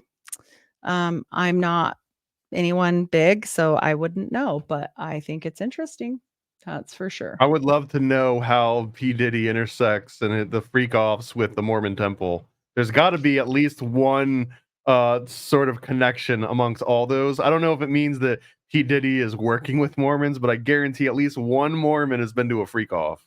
Well, let's not forget about Mr. Famous Save the Children. I'm not going to say his name right now. Timmy Ted, Boy. Tim. Oh, you just said it. There you go. Boy. Yeah. I'm not going to say the last part, but I have found some interesting connections that I'm working on. So I'm just saying, yeah, there's some weird stuff going on. And all of these people that have been involved with the Diddy and the Epstein, and then Naomi Campbell in the middle, and other people that like connect these things, they all had one thing in common. They all had Save the Children type organizations. And when you go to see who they're, she got in trouble like the day after he got in trouble for like embezzling all the money from her Save the Children thingy. And I did a whole show on this on my Patreon because I was like, this is too good, because she connects both of them together. And so I'm sure that they all run in the same circle, because who better to traffic than kids that don't have anybody, right? They're saving the children. But that's just my guess. I would never say that on paper. What does scales to shed mean? Like a snake or a Whoa. dragon? Well, we can talk about that. This is Joseph Smith's serpent cane. When we talked about the Gandalf stick, Joseph Smith sure had one. He had a snake stick, literally. And so if you notice, I mean, yes, this is his initials. If you find this, but also there's an upside down cross in it. One thing about Mormons is they hate crosses, just so you know. You can't wear a cross, you can't like a cross, you can't hang a cross, you can't be involved with a cross at all. And I find it really interesting that this is here. And when you try to find this up close photo, on almost every website but one, they've got it distorted and only in black and white. And then it says little things like, little is known about this cane, blah, blah, blah, blah, blah. And I'm like, yeah, little is known. Here's the head of the cane. It is a literal snake. So he had a wand, but he had it in the form of a staff. So we've got a dagger. We've got a staff. Here's one of the coffin canes with his hair in it, with one of their hairs in it. And we've got all these magical relics. And that's the brownstone that I was talking about earlier. This is the white one that only has a rendition because the church locked it up and won't show it. And then we get into the layman's and the magical parchments, which I've done a lot of shows on, and the talismans. And like you and I both think, I definitely think a lot of these different things that he owned were talismans. And you can, according to witchcraft, store energy in not only rocks and spells and different things into crystals, rocks, and so forth. So, Joseph Smith was an admitted necromancer. Moroni was a dead guy, first of all, but also he said he spoke with 26 angels and or dead people. And a lot of his layman's that call down, they are calling for direct demons. So on this paper, it's going to decipher it at the bottom for you guys, because if we go through it, it'll be like one of my regular shows and it's super long. But you can see archangels and you can see different, sigils and bindings and different things. By the way, these things don't like to be bound at all, period. And it pisses them off. So every person I've ever read about doing Solomonic magic, if you don't know what you're doing, you probably really shouldn't do it, because I'll do it right now. I'll do it right now on the live stream. If I knew what I was doing, I wouldn't know what to say yet. But if you want, you can put together like the scariest talisman that you would never ever, and I'll do it right here, thousands of miles away. So you're technically safe, I think, right? Or would you be in danger if I did it on a live stream and we were both on it? I bet we wouldn't be able to do it, because, when I started sending myself a lot of these sigils just on my email, they banned it. They blocked it. They wouldn't. I'm not afraid. I'll do it. I'll do sigil magic right now. My gosh. Yeah, scary. Very. And I just want to point out too, because someone in the comments mentioned that Jehovah's Witnesses don't do crosses either. And it actually makes sense. In fact, I've never understood growing up as a kid and seeing crosses everywhere in Catholic Mass, and all I could ever think, and I've heard this in a stand-up comedian, and I think KRS once said it on an album, but if you were Jesus and you came back, like this was the resurrection, right? You came back to earth again and you were going to free everyone, and you look around and everyone's wearing the thing that killed you. Like if you got shot with a certain gun and you came back and everyone's holding that gun, you'd be like, maybe they're not ready right now. And I understand not wanting to focus on the actual device, the torture device that was used to kill your savior, and turn that into the symbol of your savior. That in some ways that seems like the ultimate inversion. But then the Eucharist is even worse then, if we talk about it that way. But I will say in the Bible, it talks about all this stuff, right? Like, and it says those who aren't about the cross are foolish or whatever. I don't know the exact verse, but I don't know. The Eucharist creeps me out too. Like, let's eat the dead guy. Like, that's even worse. I mean, transubstantiation, I don't know. I mean, no, if I'm just sort of devil's advocate, I guess, for lack of a better phrase, maybe that's the best way to talk about Jesus, but devil's advocate, it's like, well, I'm not going to let some worm eat the body of Christ. Like, Oh, I'll eat it before some worm gets to it. oh man, I don't have the stomach for it. I don't know that I could. In some Marco Oh. Polo wrote that in some cultures it was seen as a sign of disrespect to not eat your elders because you were just letting all the wisdom and everything they had ever been through just deteriorate and never live again. And that was one form of like living through you, was to literally consume them and they would live through you. This is Oh, what that led to sounds. Kuru. That's the premise that led to like mad cow disease essentially. Yeah, that sounds not good. This sounds like we're getting into Diddy stuff. As long as you don't eat the brain, it seems like it's totally fine. Ugh, sounds bad. Sounds not good to me.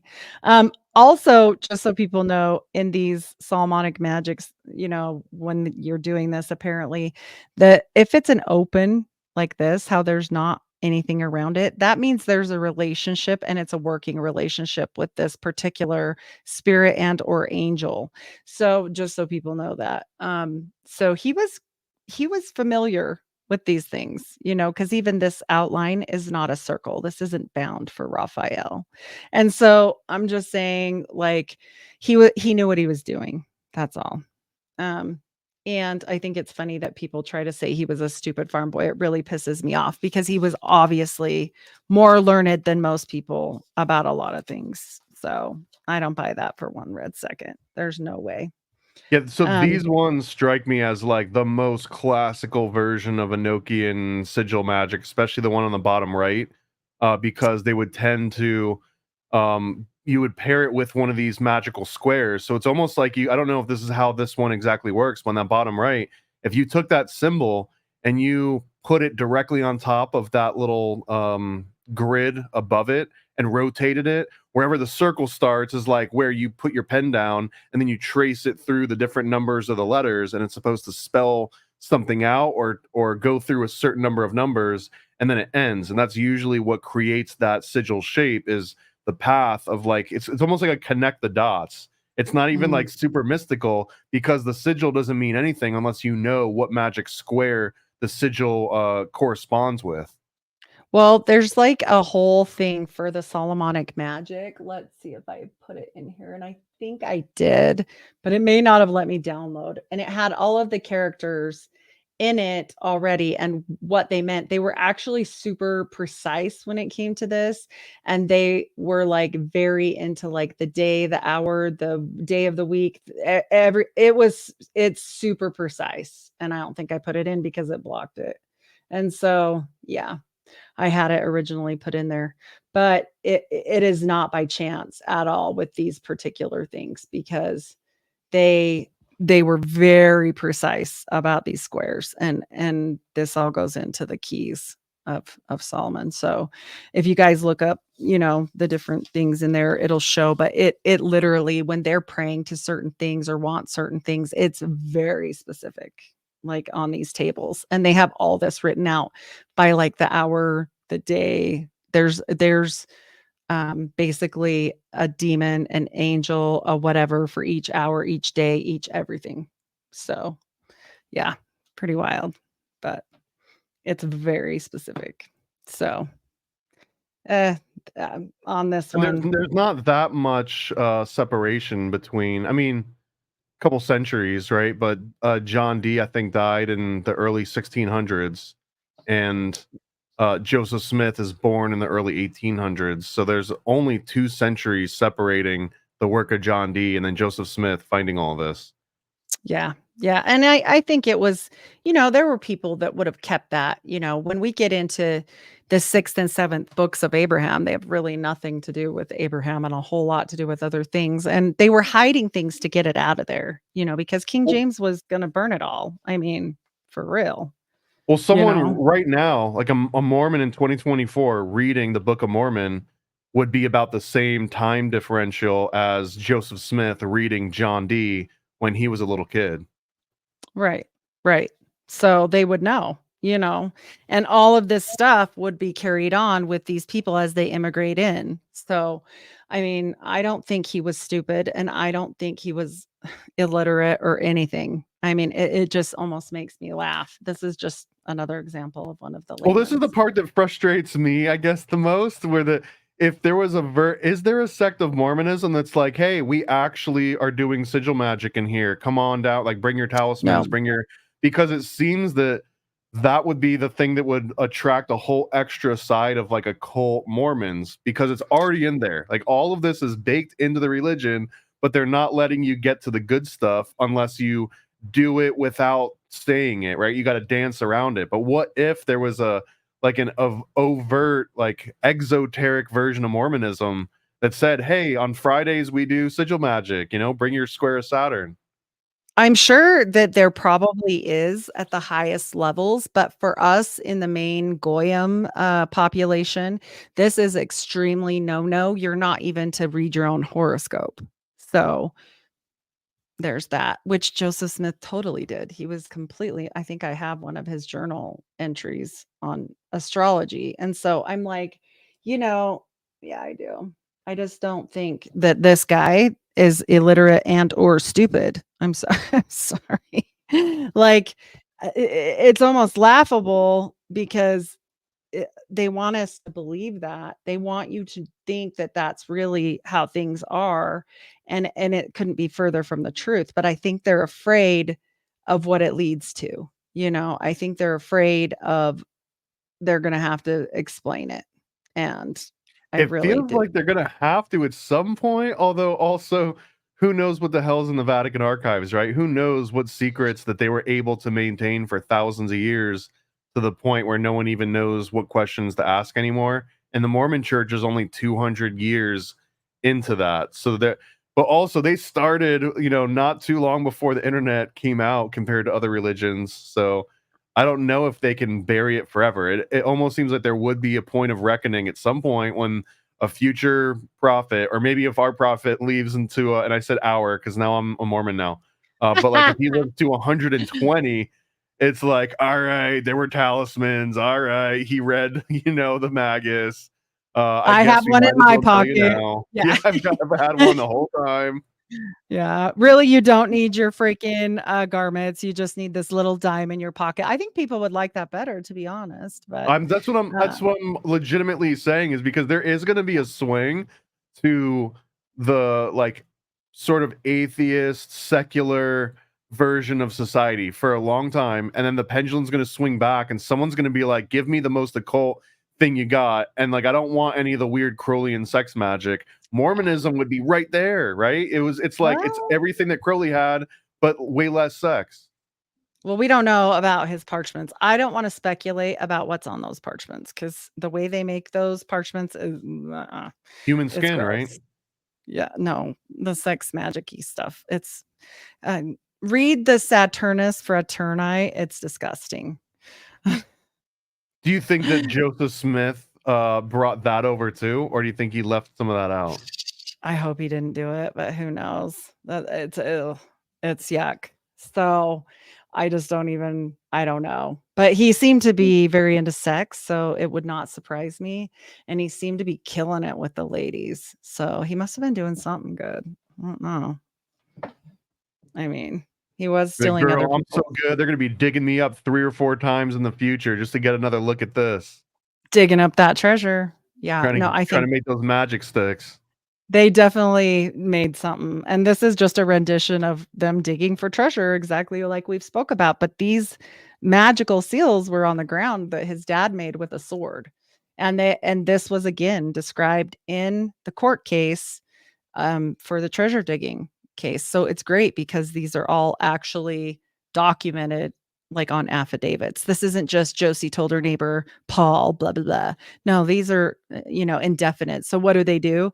Oh, that guy just hated Joseph Smith. That's what it was. I'm like, yeah, but he wasn't the only one. There's so many of them, And so, yeah, I don't This is kind of wild to me because it implies that they're manifesting the treasure. That like if you didn't put the sigil on the ground, then the treasure wouldn't be there. So therefore, it's the sigil that is creating the gold that they're after, and not that they're finding it. Well, it was more that they said that the treasure was slippery, and if they didn't have this all on there, that it would slip back into the earth. And that's what they always said happened every single time. So, because they never found anything. This sounds more and more like Ghostbusters, the way that you describe it. Right. Yeah. Invoking and evoking and all these weird things. And you got And to then you keep it in look. a stream, and you got to like slowly put it into the trap, and it can slip away like Slimer would. So if they're not against putting a dead guy's hair in a cane, I wonder oftentimes what's in this altar. That's not so weird. I mean, my mom still has some of my baby teeth, I think, somewhere, which is kind of creepy. But I'm talking about what they would do to help this magical process, right? Your mom's probably not doing Solomonic magic with it. Well, we don't know. So who knows? But I found this interesting. And remember, the OTO is much older or newer than Joseph Smith. But if you look at the signs, look at the hands, pretty interesting. This is Typhon. And if you really look at it close, the thumb is out. But this is a crappy picture, but also it was giving me hell to even send anything. So it was blocking everything. So they do not like it when you send Solomonic magic. So just so you know. Also, this is the robe in the famous, or one of the robes in that famous picture of Aleister Crowley, and it looks like he's got a triangle on his head. It's not a triangle. He just has the hood of the one of these robes kind of like laid on top of his head. It's not a hat, it's part of the hood. And that Right. and then these also have all sorts of different colors. There's like 8 freaking colors. I'm making a number up, but there's like 8 freaking colors, and each color represents a different level or a different sort of degree that you're in within Thelema. Yep. Yep. And it makes you wonder, like, this is a part of chaos magic. This isn't Typhon isn't necessarily a great one to do. So it makes you wonder, like, what are they doing exactly? Like, are they doing that, against the people that they're supposed to be helping? Because when you're doing this part, you're praying for people that are sick, supposedly in this book. So when somebody that's Mormon says, I'll put you on the temple list, this is the temple list here. And this is the chanting that they're going to be doing all around it. So I take a hard pass on that one. I don't know. With the aprons. Yeah. I don't feel comfortable. Though. This would make an adorable baby onesie. Oh, with the little head. Okay. Well, I don't know. It'd be warm, I guess, right? If you made it out of the right material. This is something we haven't talked about before, and we'll just do a little bit today because it's not Dick Cheney, right? It looks like Dick Cheney. No, but don't they all? They're all in the CIA together. What? And so, no, this was just a priesthood blessing, and your head has been consecrated with oil when you're receiving this blessing. But also, this was for me to represent your patriarchal blessing. So even though we're told we can't be seers, the prophet's a seer, even though we can't do astrology or future seeing, they have someone called the patriarch in each ward. So that's like the same as your Catholic people with the priest, in that, I don't know what you guys call it, but like your church, the people you go to church with. And so you have one per ward. And when you're about 16, you go and get a patriarchal blessing, and they can tell you your future. Basically, they give you this blessing that says, if you do everything you're supposed to do, this will happen for you. And they also tell you what tribe you're from.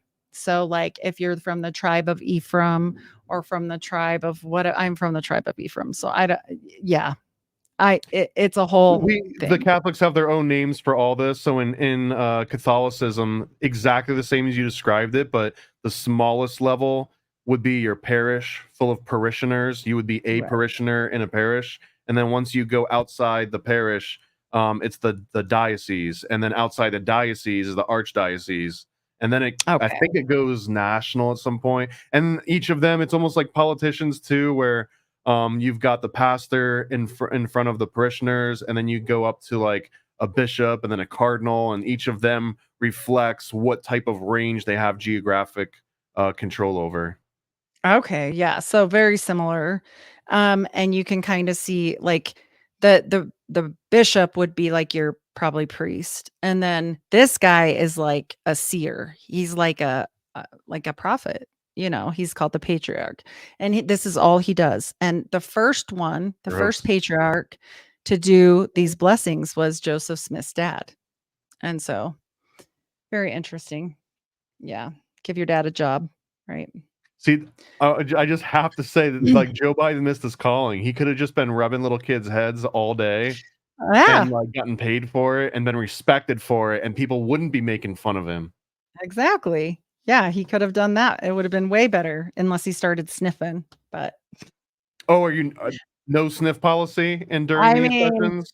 I guess you can't see behind you, so maybe you'd be safe. Yep. I mean, somebody goes with you though. But this is also baptisms for the dead.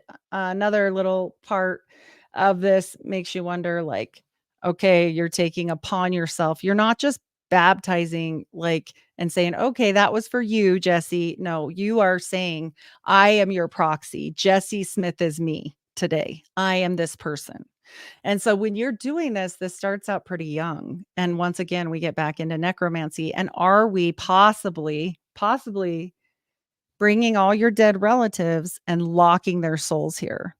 Can you Like that. explain what we're looking at for anyone that doesn't know? So this is the baptismal font inside the temple for the baptisms of the dead. And there are oxen holding it up, supposedly representing the 12 tribes of Israel. So, I always found it a little nefarious that we're gonna put virginal children in a big bowl with a cow underneath it, 'cause Did I'm you like, ever go into this bowl? "Oh, yeah." Is it Mhm. chlorinated? A little bit. Yeah. Yeah, it's just like pool water in there. But you're wearing all white, you can't see out into the stands at all, and you're there as, like, a 12, 13-year-old kid.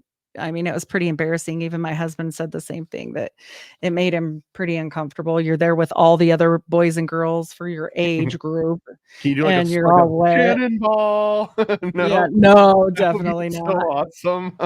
Yeah, no, they would definitely kibosh Oh, that. it would totally be worth it though. And I mean, you walk down in, so you're already in, like, by that time, because it's like a little progression of stairs right here. But yeah, you're in, it makes you wonder, are we doing the opposite about, like, if you really truly believe, like, how people talk about living in a matrix or being stuck here, or, not being able to get out? What if they're locking those spirits in, not really helping them out, right? What if that's what's happening? Because remember about the binding spells to keep things in, and you're now baptizing in there. What if they're all locked down and the only way out is through you? Then you're going to have a real demon problem, or spirit. We'll call it spirits. And you So- said on a previous show that every Mormon temple has one of these baptismal baths, right? Not just the Big Daddy in Salt Lake City. No. Oh, this is the work that they do. The only reason why the temples exist is to do the work for the dead. That's the only reason. So it would be impossible to have a proper temple without a baptismal pool. Mhm. And do they Yeah. all have this ornate look, or do you go into some and it's like a budget in temple, like it's I just like an mean, inflatable pool, and they're like, okay, baptize inside that. I've only seen fancy ones, but I mean, I don't know what would be, like, acceptable, Maybe. Could you go? I don't know any of the answers to any of these questions. If I was like interested, or if I was a Mormon, can you go city to city and be like, hey, can I look at your baptismal pool? Like, you mind if I take a look? No. No, but you can get, if you have your temple recommend, you can go to do these things at each place, and my grandma did do that. So, you would go do a session for the endowment session, or a sealing, or the baptism, but you can't be in all the places at once. Either you're doing the session, which is 2 hours long, the sealing, which is like fake marriage for people, or these baptisms, which are usually reserved for kids, because And most these people all don't wanna happen get in up this there. room. No. So Mm-mm, only the just that. baptism happens in this room. Yep. Yep. And so that's only thing that they do all day long. Is just Are you these allowed to baptisms. ride the oxen by any chance? No, no oxen riding, but that would be pretty funny. It would be. If they you could turn that into a carousel, and now it's super fun. I mean, or it could be, a representative of sacrificing your kids to Moloch. That's not fun. Well, But maybe I'm just dark. 12 Moloch, Maybe, right? yeah, maybe I'm just darker than other people now. Who knows? Well, I mean, if they're going into water and they're not coming out just burnt up, then technically it's not an offering. Yeah, there you go. It's symbolizing, right? It's all symbolizing, but you got dead people. According to the fall of Carthage and all of the priest class in Carthage as it was falling, that was the reason, is because everyone was proxying everything, and they were like, dude, like, we built this whole city on child something, and if you're not giving your actual child, like, you can't proxy this, you can't bring a cow, you can't be like, oh, it's on symbolic fire. It's like, no, like, this god wants actual fire, and that's why our city is going to hell. And then it did, and then it was erased. Right. Yeah. Well, I mean, that's what they're doing. So I guess they can't get away with anything better. Maybe it'll all go to hell too. Or maybe they're just waiting to, trap everyone inside. Maybe that's why they need 12 bulls. Like they're only pleasing Moloch about 1/12, but if you get 12 of them, then I don't know, maybe it's a workaround. Right, maybe. And they just announced a whole bunch of new temples that are going to be built. I think they said over 300 more. So maybe they're just building all these temples and trapping all these bad things inside for the last days, and then all hell's going to break loose, literally. That would be fun. No, it wouldn't. That's just where my dark mind goes. It's fine. So we'll get into the craziness of Brigham Young and Joseph Smith that I thought was just silly. And I remember the first time I told you about it, I laughed and I was like, isn't that silly? Like, they're just crazy. Well, maybe not. So who can tell us of the inhabitants of this little planet that shines on an evening called the moon? So it is in regard to the inhabitants of the sun. Do you think that it is inhabited? Rather think it is. Do you think there is any life there? No question of it. It was not made in vain. So knowing what you know about hermetics and sun and moon worship, would you like to comment? I mean, I think it's a little bit weird to think that there's life on the sun, but the sun would be, I mean, even from an objective, non-occult standpoint, the sun is the source of all life. Like well, I guess if you're super religious, you'd be like, that's not true, that's sun paganism. But like on a scientific, secular level, all energy and activity and growth of any kind on any planet in the solar system, all is just a repurposing of this raw energy from the sun, and it just like materializes in weird ways, and then eventually we're all going to get sucked back up into the sun again, right? So that's the secular, but that also blends into the Gnostic aspect, where even if you say that there's life on the sun, the word on is doing a lot of extra lifting there that it doesn't need to be, because you're just saying the sun is life. And I guess on the moon aspect, if also in like the occult version, not in the classical planet sense where they considered it, but that the moon is just a reflection of sun's life. Although I think in some occult circles the moon has its own light. I don't get into every different little pagan micro sect and the difference of those, but that's my understanding, is that the sun is the actual source of life and light. The moon reflects that. And the moon also gets to be like a manipulator of the light. That's like the feminine aspect of it, is that it's reflecting this like pure energy. So the sun and the moon are really important as far as hermetics and as far as sun pagan worship and moon pagan worship, or like Egyptian worship. We can get into all that, but like I'm just going to glaze over this. But obviously, where this religion involved females just as much as males, it doesn't surprise me that they're always showing the masculine and feminine, right, when they're doing worship. So I don't think that they're 6 foot tall Quakers living on the moon, like Joseph said, but also, like you said, like maybe it's a code. Maybe that's a code word for something else, just like in alchemy with the salamander. Like, Well, who I mean, knows? 100%. I think whenever you've got somebody, as accomplished as Brigham Young and all the things that he knew and the things that he'd done and seen and read and said, when you boil it down to like a little like sort of a quotable bite like that we've got here, he knows that in the right context, this is saying way more than just the words that we see here. So, I mean, I would be convinced of that because he was such an occultist, like an advanced occultist. Definitely. And he knew about, the mentality of the moon, whereas, the life force in the sun and bringing that together.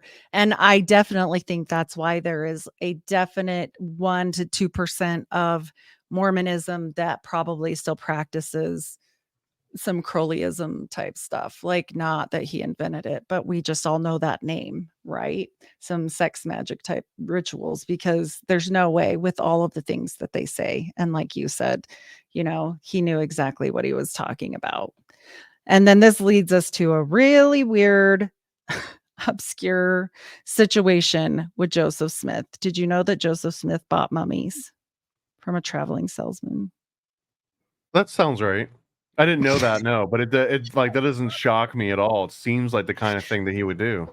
Yeah, for sure. And it leads into the Book of Abraham, which we will have to talk about someday. But this was a common practice, especially in like the first wave of Egyptology that I guess Joseph Smith would have been around for. That not only were people buying and selling mummy, a lot of fake ones too. A lot of people got swindled out of someone making their own mummy and like aging it. But they also, man, there was a certain name for it, but they would grind them up and putting them into pills, or they would like sell you the finger. And like the intention is that you would consume it. You would actually eat this, and people would use this as like a catch-all remedy. This is one of the very first versions of snake oil before I guess the Rockefeller family started doing it all out of petroleum-based products. But before then, they were grinding up dead people's people organs. and selling that as the same thing that snake oil ends up getting sold as, a cure-all.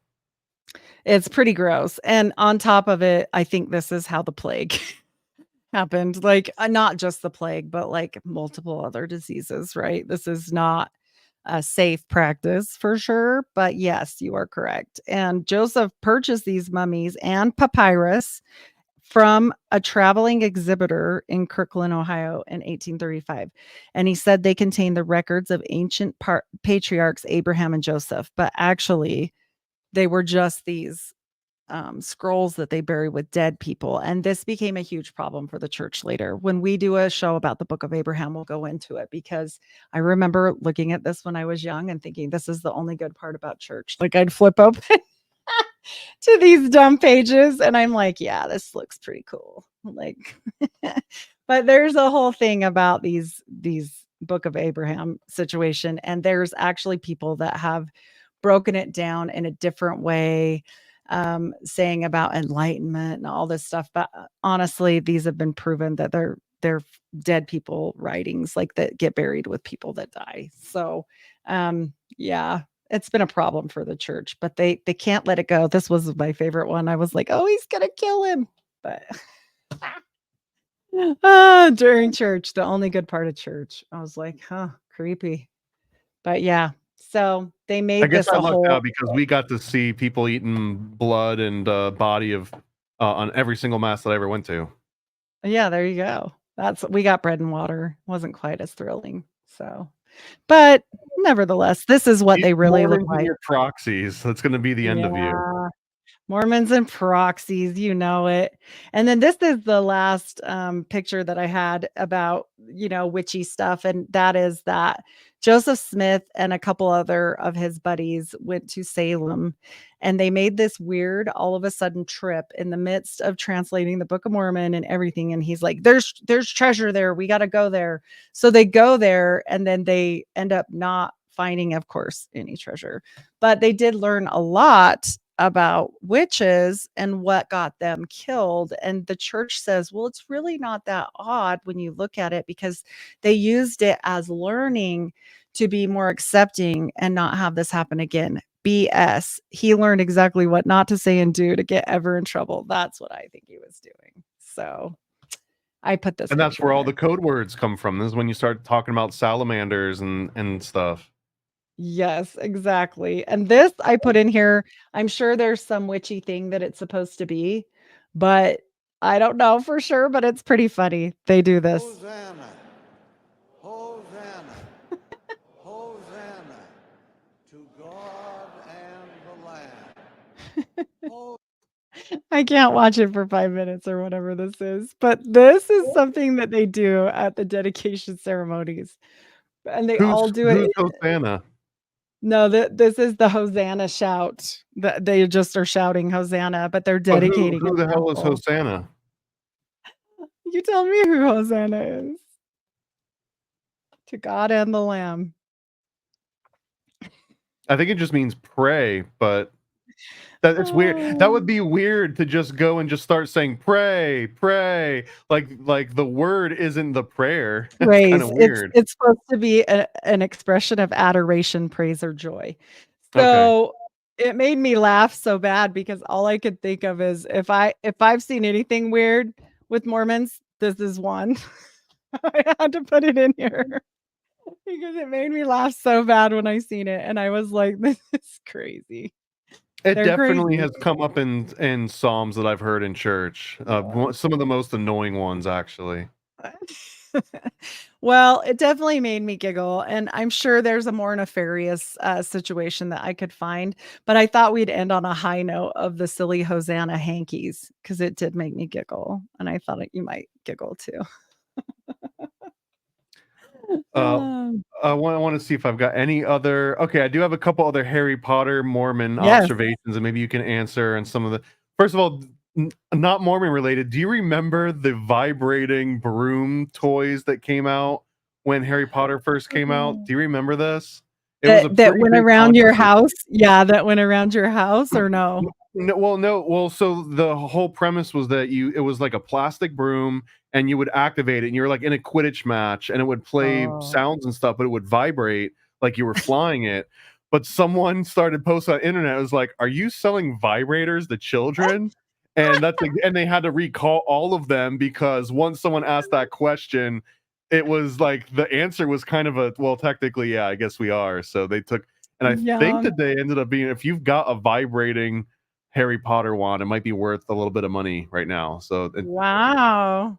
Oh, that's wild. No, I did so yeah, not hear about that. That's I funny. feel It like makes there me should laugh. be a Mormon Hogwarts, but a Mormon Hogwarts wouldn't be able to exist unless you were actively trying to train up a prophet. Yeah. But it doesn't.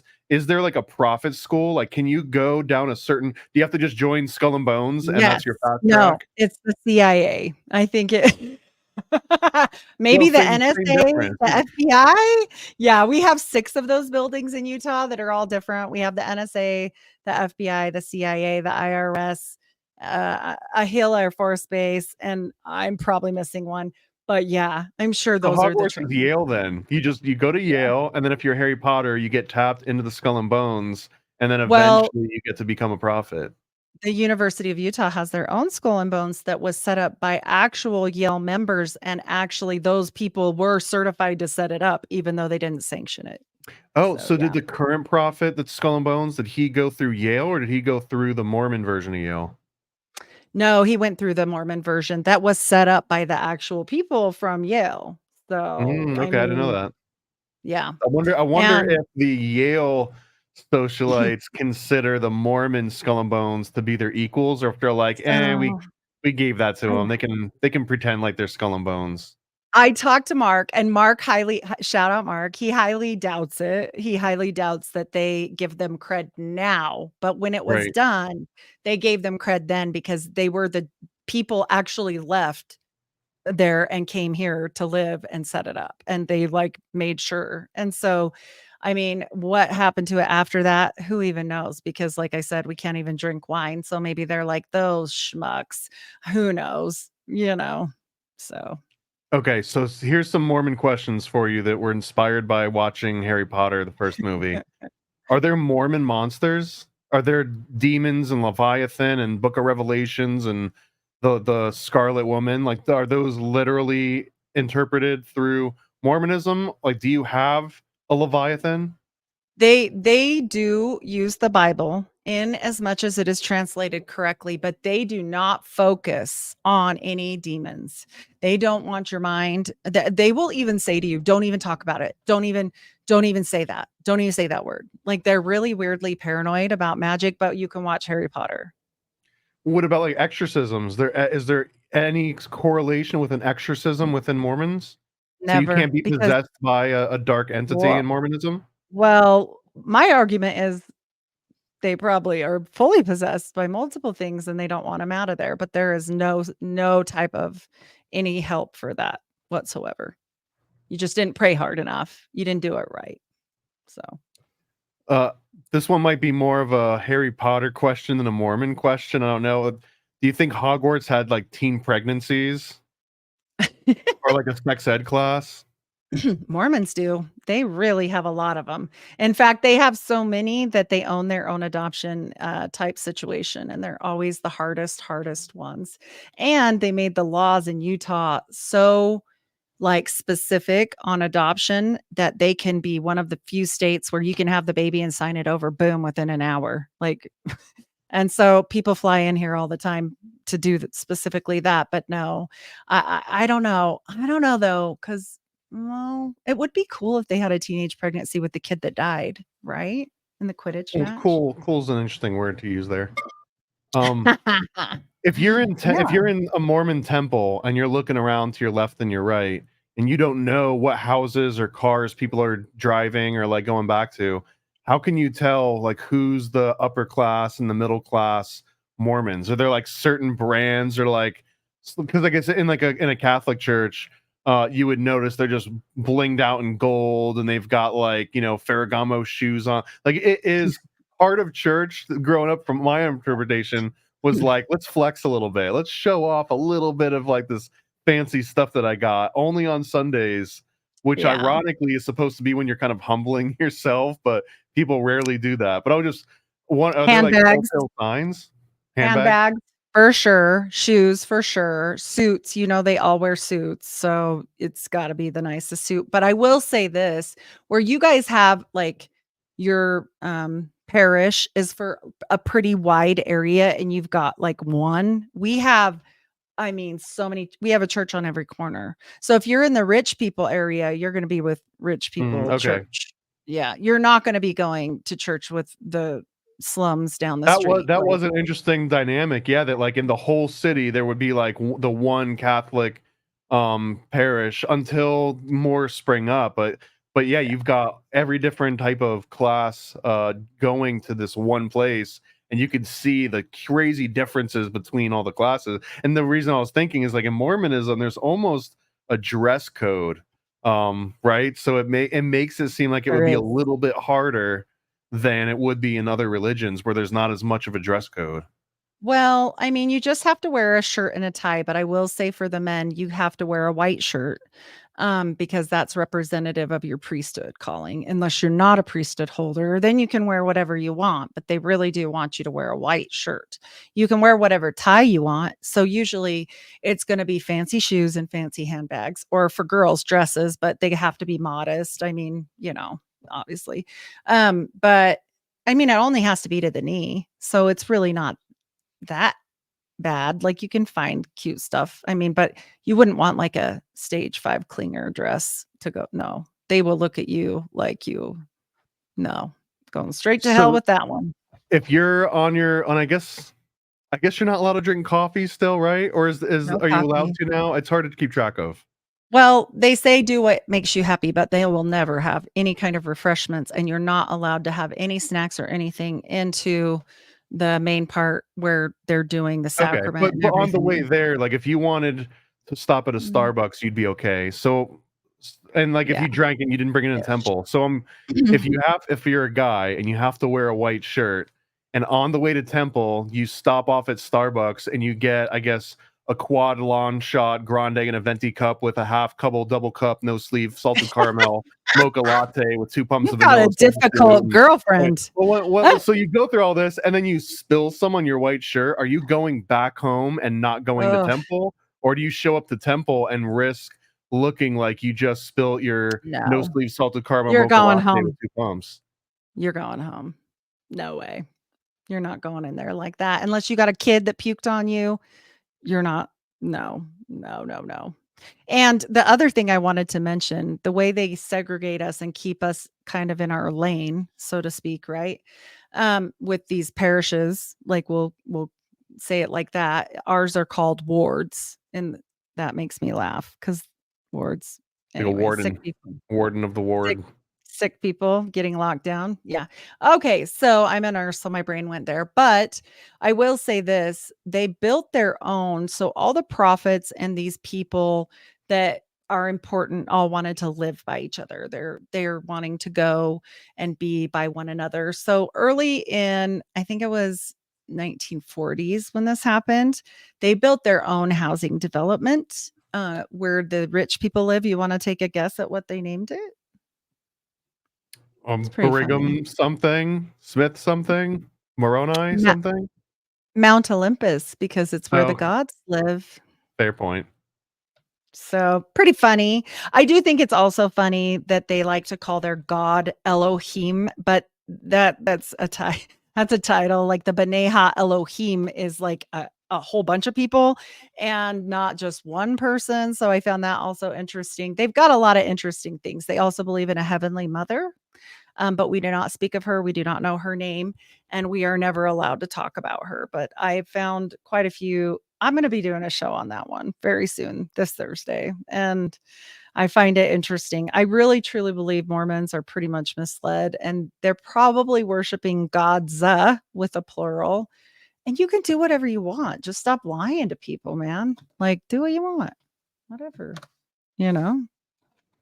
Well, That's I how guess I feel. perfect plug for X Church, where Andreas Zertis's version of Mormonism, you can kind of do some of what you want. There's still rules. There has to be Yeah. rules. Well, I mean, it depends on who you are because the rules were not to drink, but then Joseph Smith owned a bar and made his own beer. So who knows? You know, these things are all relative, right? So Eh, I don't think I had any other Mormon Hogwarts. I did one observation again because this is the first time that I watched this movie since 2001 when it came out, exactly 66 days after 9/11. If you care about numbers, but one thing that struck me is that they totally give Neville brain damage. Like he tries to stop them at the end. They're going to like the forest or somewhere. They're going somewhere they're not supposed to. And Hermione casts, or Emma Smith casts, some spell on Neville. Who's Neville in the Mormon world anyway? Who's the guy Oh, that's like, Martin. okay, okay, yeah. No. So Martin. But Neville Yeah. gets frozen, and you just see his body fall, and it hits the ground so hard, his head bounces up, and it hits again. And every other time you see Neville for the rest of this movie, at least, he's Oh. kind of like spaced out a little bit. He's not all there. So I mean, I think He clearly gave him a Hermione, TBI. They gave him they a TBI. yeah, absolutely. He might as well have gone into like pro football and just gotten hit for like 20 years Oh. straight. Oh man. Yeah. I don't even know. That sounds bad. Yeah, we'll have to look at it. Now I'll have to watch the other ones with a mindset of TBI and watch what he does the rest of his days, right? Oh We're looking my out for god. Neville on this. I think if anyone, I'm Yeah. team Neville. Man, poor Neville. Yeah, Martin Harris. He's Martin Harris, dumb to dumb dumb dumb. You saw it, right? You know what I'm talking about. The South South Park. Park. Yeah. That was Yeah, my yeah. entry point to Mormonism, just the same way Yes. that it was kind of my entry point into Scientology. Oh man. Scientology's a whole, yeah, that's a whole nother big one. I don't know. They have even more rules than Mormons. I feel bad for them. I think they're going to get a spaceship before the Mormons do, though. Oh man, I think they're all gonna combine together and that the Catholics sold out and that the new one world religion will be masonry. Because you only have to believe in a higher power.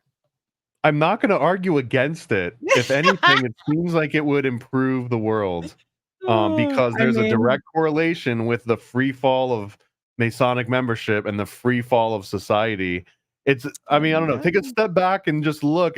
You can almost lay the graphs on top of each other, and it's like, oh wow, these two things are related. Why not just give it one last hurrah, right? Try Mm. and kind of like boost Masonic membership, see what happens in society. Maybe it gets better. And then if it Maybe doesn't, it then we get to will. bring on the end times, and then we all get to go to heaven earlier anyways, right? For the rapture. I mean, yeah, if you're checked out or if the rapture doesn't happen, as long as the sword's sharp, I'm good with whatever. I don't want the used sword. I don't want the crusty old sword. That's all I'm saying. So what do we got planned for in 2 weeks from now? Any ideas? So there You has been a mentioned lot tunnels. unpacked. Yeah. Oh, I have a whole presentation and show about tunnels. And funny enough, it was my very first show that I ever did with Josh Monday or any podcast whatsoever. And so I'm sure I could make that a lot better now because I didn't know a lot. What about Yeah. Mormon Thanksgiving? Is there anything that we could get into with Thanksgiving? Bunch of people showing up in their best outfits. It's not really too holidays are pretty norm with the Mormons. I mean, they got a lot of kids. At my house, it's pretty busy. You're cooking for a long time. You're Turkey, cooking. same as Oh, yeah. everywhere else in the country. Yep. Turkey. Yep. So they do all the things, ham on Christmas, blah, blah, blah. Let's give homage to Tammuz. They don't want to mess it up. Let's be real. We should do a show on the Hermetics, and like I would need more time than a little bit to prepare, but the Hermetics and then the like combination with your side with Catholics, my side with Mormons, and Hermeticism in the middle, it would be fun. Okay, we'll do like a who's better. We'll rate Yeah. each one and see who wins between the Hermetics and Gnostics and Catholics and Mormons. And then I think that would be fun. I mentioned earlier too that I've been watching the Ark series, so maybe we'll do like another sci-fi space Mormon. Those ones are always kind of fun to do. They love it too. They freaking love. They have like everybody loves anything sci-fi out in Mormonville, USA. The only So Mormon family that I remember growing up, which was on my block, that was what the whole like the family would all be doing their own things. Like you would never see in my friend's dad or his mom. They'd always be like doing their own stuff. But when freaking Star Trek came on, the entire family would like come out of their holes. And yeah, it was weird. And sometimes this is the weirdest part. Sometimes they would ask me to leave because it was like that was like Star Trek was family time. Yeah, it was like private time. This is the way. After I watched anyway, at that point, so after I watched the Mandalorian and stuff, after knowing as much Hermetic stuff as I do now, I'm like, oh my gosh, like this is what's up. Yeah, okay, that's what they're talking about. But I mean, I think all of it, the way they just use space or sci-fi stuff in general, which we haven't really. I mean, I don't know how deep of a dive we could go on Kolob, but we could try. They just try and say it never happened and shove it under the rug. But if we mixed it with astrology, that might be a show too. Well, they just want all that real estate for themselves. That's the issue, I think. Because someone at some point was like, guys, there is a finite number of planets out here. We can't just be giving them out to anyone that wants a planet. So like maybe stop selling. Don't push that as the special anymore. Like that's off menu. I was watching this lady. She must have been Mormon, but I didn't know. I was watching a podcast, and he's like, the Mormons with their planets and their space babies and blah, blah, blah. And he explained it just perfectly. And I'm laughing and she's like, I'm Mormon. That's not true. And I'm like, oh gosh, here we go again. She's like, where did you hear that? And I'm like, see, I told you guys, they took it off the menu. This little place called the internet. Oh, I don't use that. Yeah, no. It was pretty funny, actually. I was like, oof, I'd hate to have had that. I mean, I was once that person, but it wasn't recorded though. So I'm okay about it. Did you ever make a face at someone at some point? It was like, ew. Oh, I remember my mom saying something about Jesus once, and she was out of the church. And I remember thinking, oh, silly her. She just doesn't know. And I know me and my grandma were like, we know. Yeah, we know. She doesn't know. She hasn't been to the temple. She doesn't know. And I'm like secretly inside scarred and like, yeah, okay. Well, I'm kind of glad she doesn't know. But yeah, for sure. I think it's definitely a weird rabbit hole. I think literally abracadabra on top. Yeah, the Mormonism. All right, well, let's get out of here. Where can people find Heidi Love and Unfiltered Rise? Yes, I am Heidi Love of the Unfiltered Rise. I'm everywhere podcasts are served. I do have my own Patreon, and on there we do extra shows twice a month, Murder Mormons or Mayhem about Mormons. It's all kind of related, and I do those with Ex Mojo from Hellfire Agency, and it's pretty fun. It's a pretty silly time, and I do cuss like a sailor on those shows. I try and watch it when I'm with Thomas. Yeah. It is pith. Exactly. If you look it up, I wasn't just saying that. If you look it up, it's pith and vinegar. But it's not as fun to say. No, definitely not. Definitely not. And I always have a fun time on these shows. And I think this one just needed to have a parallel because as I was learning stuff, I'm just like, this is so weird. How did they keep this under wraps? And nobody, like a kid like you, was like, yeah, let's go do some sigil magic on Thursday, like at the young men's meeting. And I'm like, how did they wrap this up so tight? This is great. It's weird because they're doing cool stuff, but they're making it boring. I don't understand. Do the opposite. Do boring stuff and make it seem cool. I don't understand. That particular part of Mormonism is the most fascinating part to me. Like they're burying the lead every single chance they get in a way to, like, I guess, soothe the masses. But how do you know that people don't want to have fun doing sigil magic and screaming abracadabra in temple? Like, I mean, I hated going to church. If you told me I got to go to church and scream abracadabra and summon spirits the whole time, like, I'd already be in the car waiting on Saturday night. Get your Harry Potter wand and have your little Slytherin Gryffindor It fight. has literal hair on it. Yeah, that would be awesome. I mean, yeah, I just can't understand why they want to bury it so deeply, right? Like to make it completely absent of what it started as. You want to say that everything, and they believe that Joseph Smith will come back like Jesus. You want to put everything on, Joseph, then why are you taking everything Joseph out? For my husband. And I'll also make a prediction. They're going to do a switcheroo at some point. There's going to be a Joseph Smith 2.0, and serious. It's probably Zerdis. It's going to be Andreas. Yeah. We just don't know. Yeah, we don't know. We aren't high enough. Well, I guess if you have to be 100 before it hits, and he is obsessed with living to like 200. So maybe that would honestly be the most genius approach. If Andreas wants to become the next Mormon prophet and he lives to 130 and he still has another 70 to go, he's kind of a shoo-in because no one else has been spending as much. No one else has spent 120 years planning to become the next prophet. Thousands of vitamins, right? Made of mummy parts, made of mummy pieces, probably. Somebody did ask me if Mormons have a rumspringer. It's called the first divorce. Because if you do anything before that, you're a slut. So, and you can't do that. And the guys kind of get away with it. My husband used to say part of the reason why he hated the guys that he went to church with is because they were all at the same party he was at on Saturday smoking weed, but they were like so perfect on Sunday and he was just not about it. He was like, yeah, whatever, man. Like, I don't even care. And so he just was more honest and they would hide everything. So that really put a bad taste in his mouth. But yeah, I will say, like, most Mormons get married super early because you're supposed to be a virgin. And most kids are like tired of waiting. Like I was 17, like tired of waiting. And then it's called the first divorce. So that's the rumspringer. Hey, you make Mormon temple sound like an HR meeting. Like everyone knows that everyone is having fun, but you can't talk about it. Otherwise you get in trouble. It's HR. It's MK Ultra. They're really good at it. HR Ultra. MR Mormon Ultra.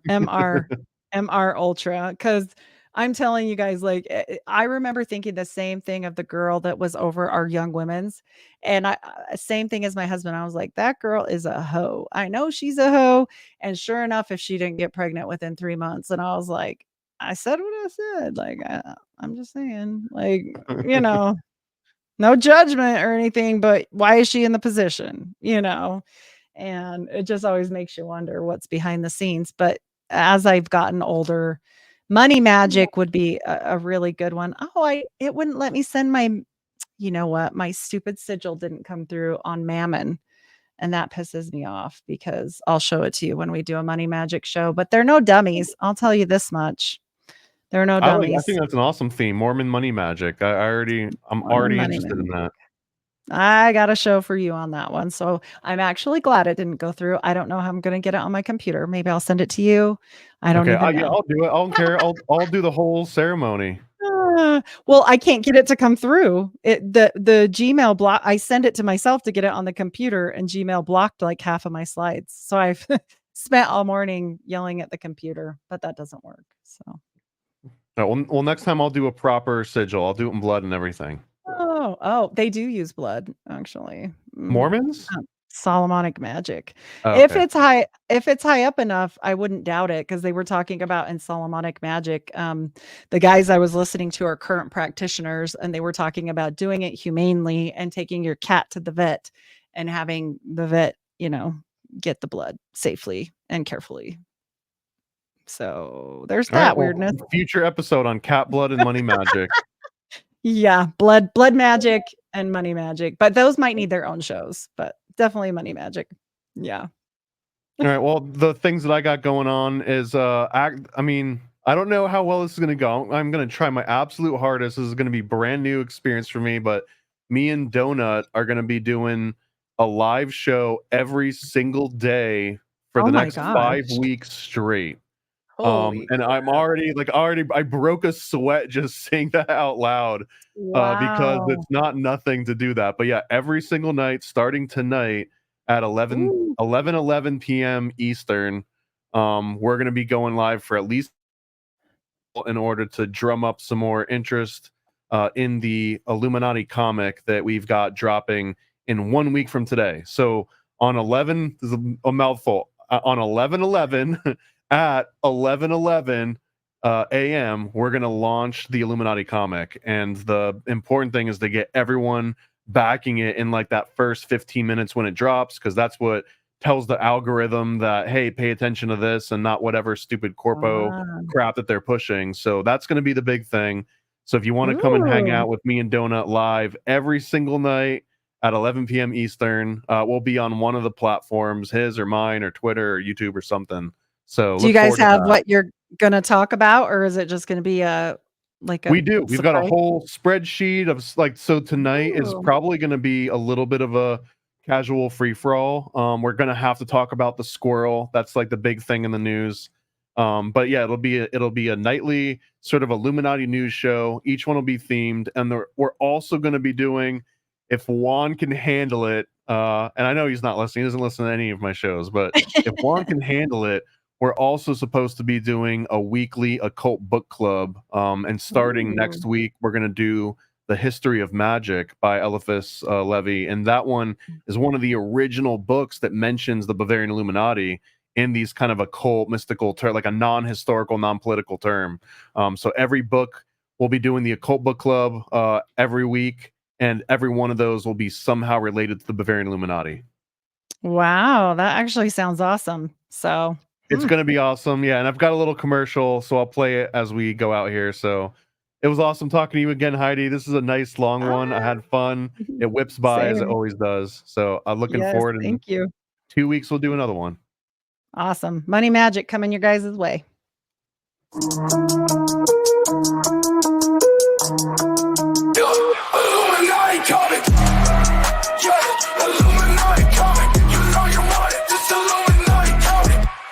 Learn about the full history of the Bavarian Illuminati. Adam Weishaupt, Alumbrados, Jesuits, Rosicrucians, Freemasons, and more. From the 18th century to modern day, we expose it all.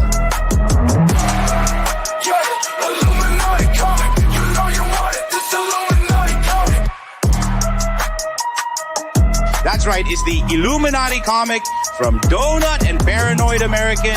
Get yours now at IlluminatiComic.com.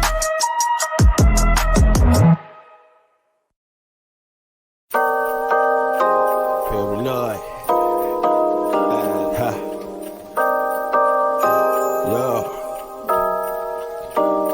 I scribble my life away, driven to write the page. Will it enlighten your brain? Give you the flight, my plane, paper the highs ablaze. Somewhat of an amazing feel when it's real to real. You will engage it. Your favorite, of course, the Lord of an arrangement. I gave you the proper results to hit the pavement. If they get emotional, hate, maybe your language, a game, how they playing it well without Lakers. Evade them, whatever the cause, they are the shapeshift. Snakes get decapitated, met is the apex. Execution of flame you out, nuclear bombs distributed at war, rather gruesome for eyes to see. Max them out, then I light my trees. Blow it off in the face, you're despising me for what though? Calculated and rather cutthroat. Paranoid American must be all the blunt smoke for real. Lord, give me a day away, vacate. They wait around to hate whatever they say. Man, it's not in the least bit. We get heavy rotate when the beat hits, so thank us, you're welcome. Fuck the niggas for real, you're welcome. They ain't never had a deal, you're welcome. Man, they lacking appeal, you're welcome. Yet they doing it still, you're welcome.